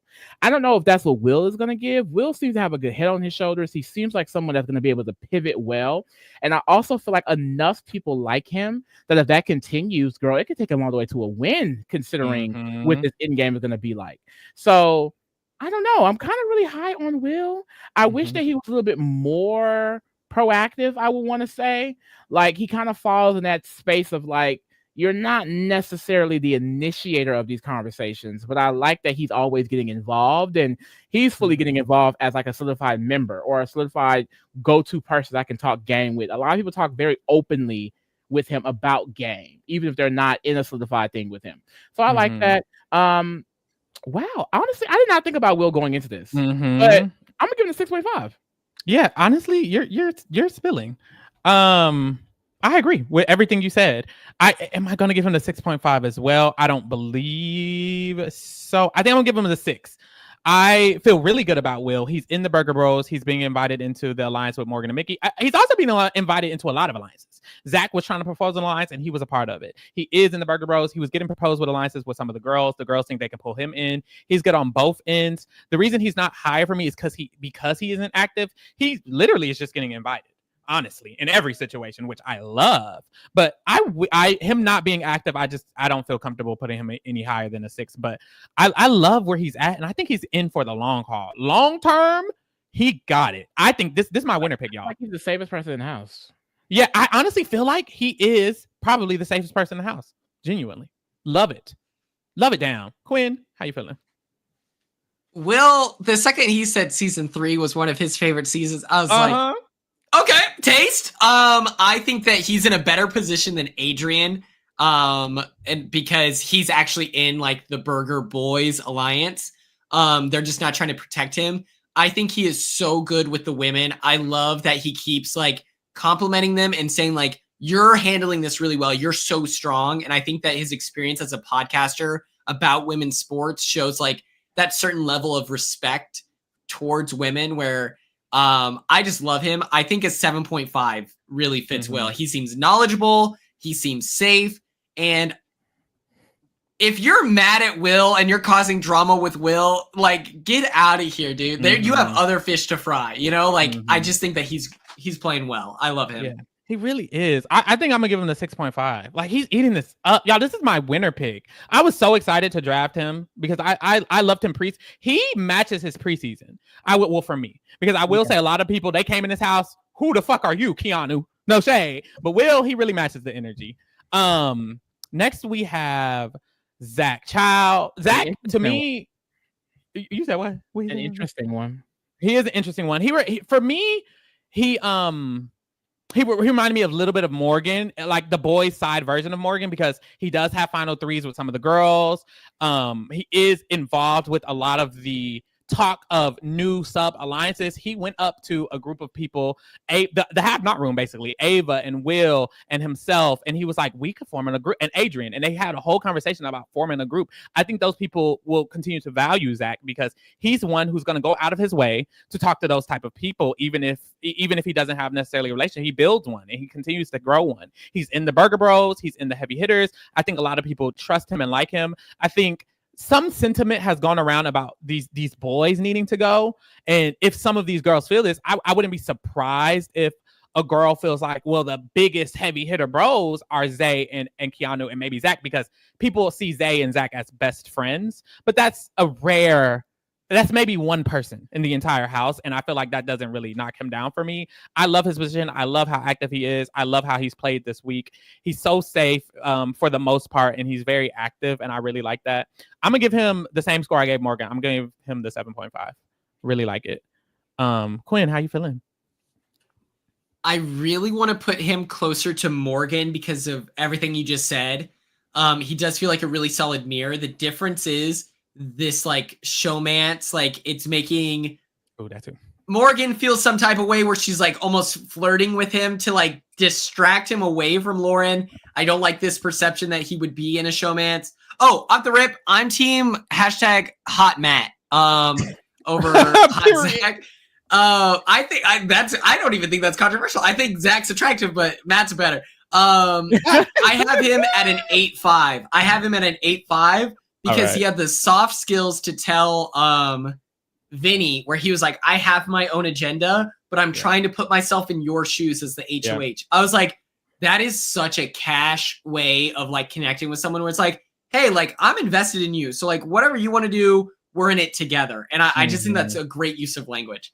That's a good point you bring up. The way he handled Vinny and then the argument between Morgan and Jimmy, I felt was so good. So good. But Lee, what you think? Damn. Because like I already said 6.5 is gonna be my highest score, but like I also just remembered that this man is basically guaranteed jury because of that twist he has. He also has a power. The whole 10,000 in for my safety. And the thing is, the reason why I'm like wanted to be low is because similar to like a Morgan, a Mickey, I would want him to kind of expand on some of his relationship with those girls.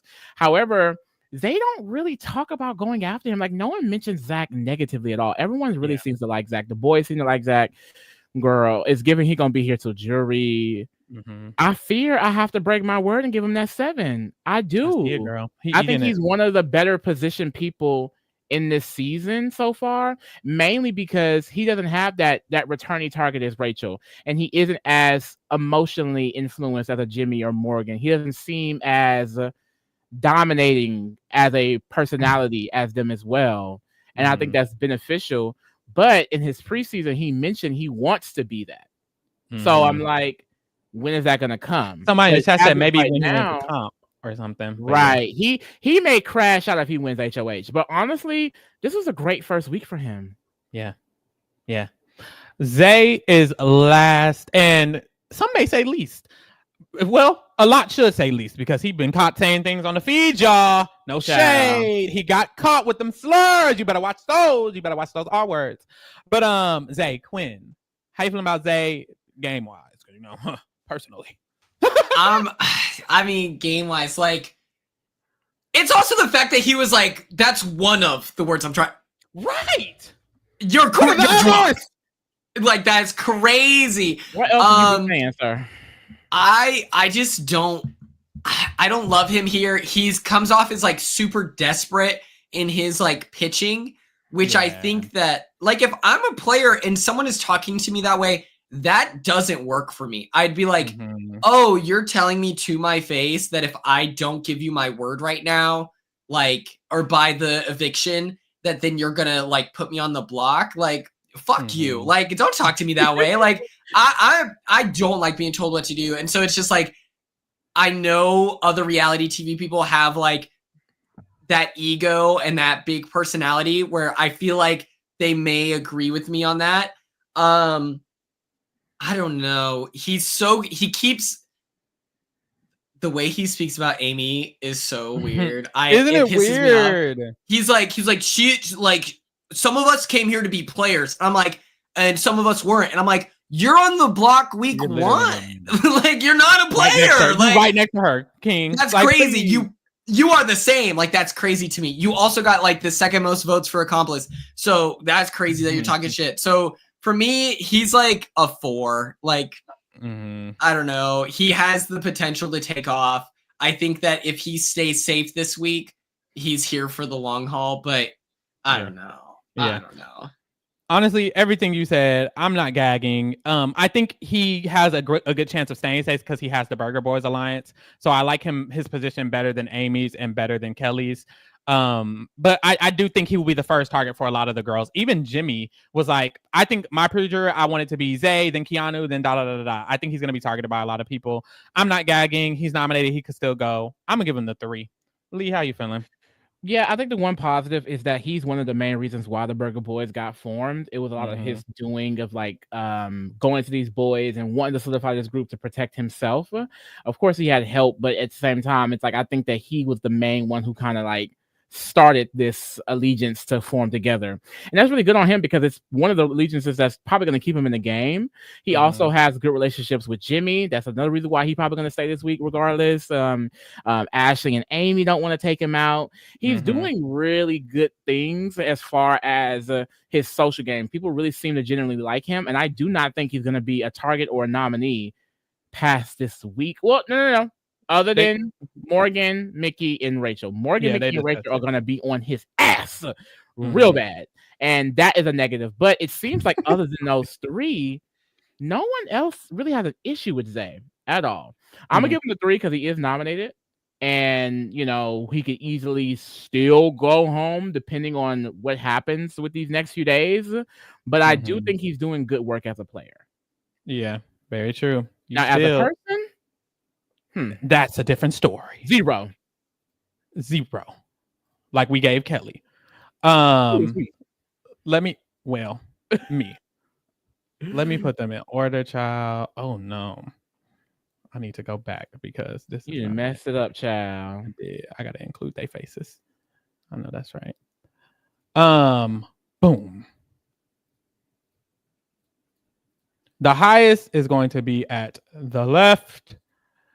And the lowest is going to be all the way at the right. We have ranked highest, our top 5 highest rated players. Number 5 was Rachel. Ooh, number 4 was Mickey and Jimmy that are tied. Mickey and Jimmy are tied, and then Zach and Morgan are tied for our top 2. So our top 2 are Zach and Morgan. Our next 2 are Jimmy and Mickey tied, and then Rachel is after that. Dang, we kind of ate. We kind of ate with this. We kind of ate with this order. No shade. They really are the best players of the week. Will is after that, and then at the bottom 5, we have Ashley, Zay, Amy, Keanu, and Kelley. I think also that makes sense. And then the people in the middle make sense too, like Vince, Adrian, Kat, Lauren, Ava, Rylie. Yeah. They're literally in the middle. These are literally kind of the people in the middle of the game. So I think it makes a lot of sense. Ciao. And then the bottom is kind of the main, I feel like, in my opinion, the main targets of the boys side and the main targets of the girls side, I feel like are kind of at the bottom, like Keanu and Zay might get Ashley might get very much so that. Very interesting. Ciao. We did it. Week 1 down. 11, 12 more to go. We ate that the fuck up. I know that's right. I think it's maybe less, right? Because it's only 88 days or 82 days this year, right? It is only 82 days. It is only 82 days. I know that's right. All right, Quinn. Let us know let the people know where they can find you, where they can keep up with you, where you're gonna be. Thank you so much. Check me out on twitch.tv/everynowandquinn. I am streaming like straight up 6 days a week, maybe even 7. I think that it's very likely. I'm streaming on Twitch. I provide my opinions a lot, whether you agree with them or disagree. I think it's worthy of a conversation. I try to be considerate of other people's perspectives, even though I'm usually right. And other than that, if you're in the Oklahoma area, I'm going to try to plan a watch party in the city. So keep your eyes peeled for that. Other than that, check me out on Instagram. I believe that we will Quinn. I need the engagement, please. I know that's right. Follow him, y'all. Make sure you follow us. Of course, like I said, we have our TRK after show that is coming up tomorrow. So put the hashtag KingdomSpeaks, Twitter, Blue Sky, wherever, and at us with your questions for this week that we will be answering tomorrow. Of course, get into the rest of the stuff we have going on every Tuesday, every Wednesday, every Thursday. We are going live talking about Big Brother, so join us. We will be covering the challenge this season, unfortunately. And who is we? You keep saying we. Well, we as a community, the kingdom. And then on Saturday, we have the finale of RuPaul's Drag Race, so get into that as well. And everyone, thank you for tuning in. Quinn, Thank you so much for being here, King. You were amazing. You were a blessing.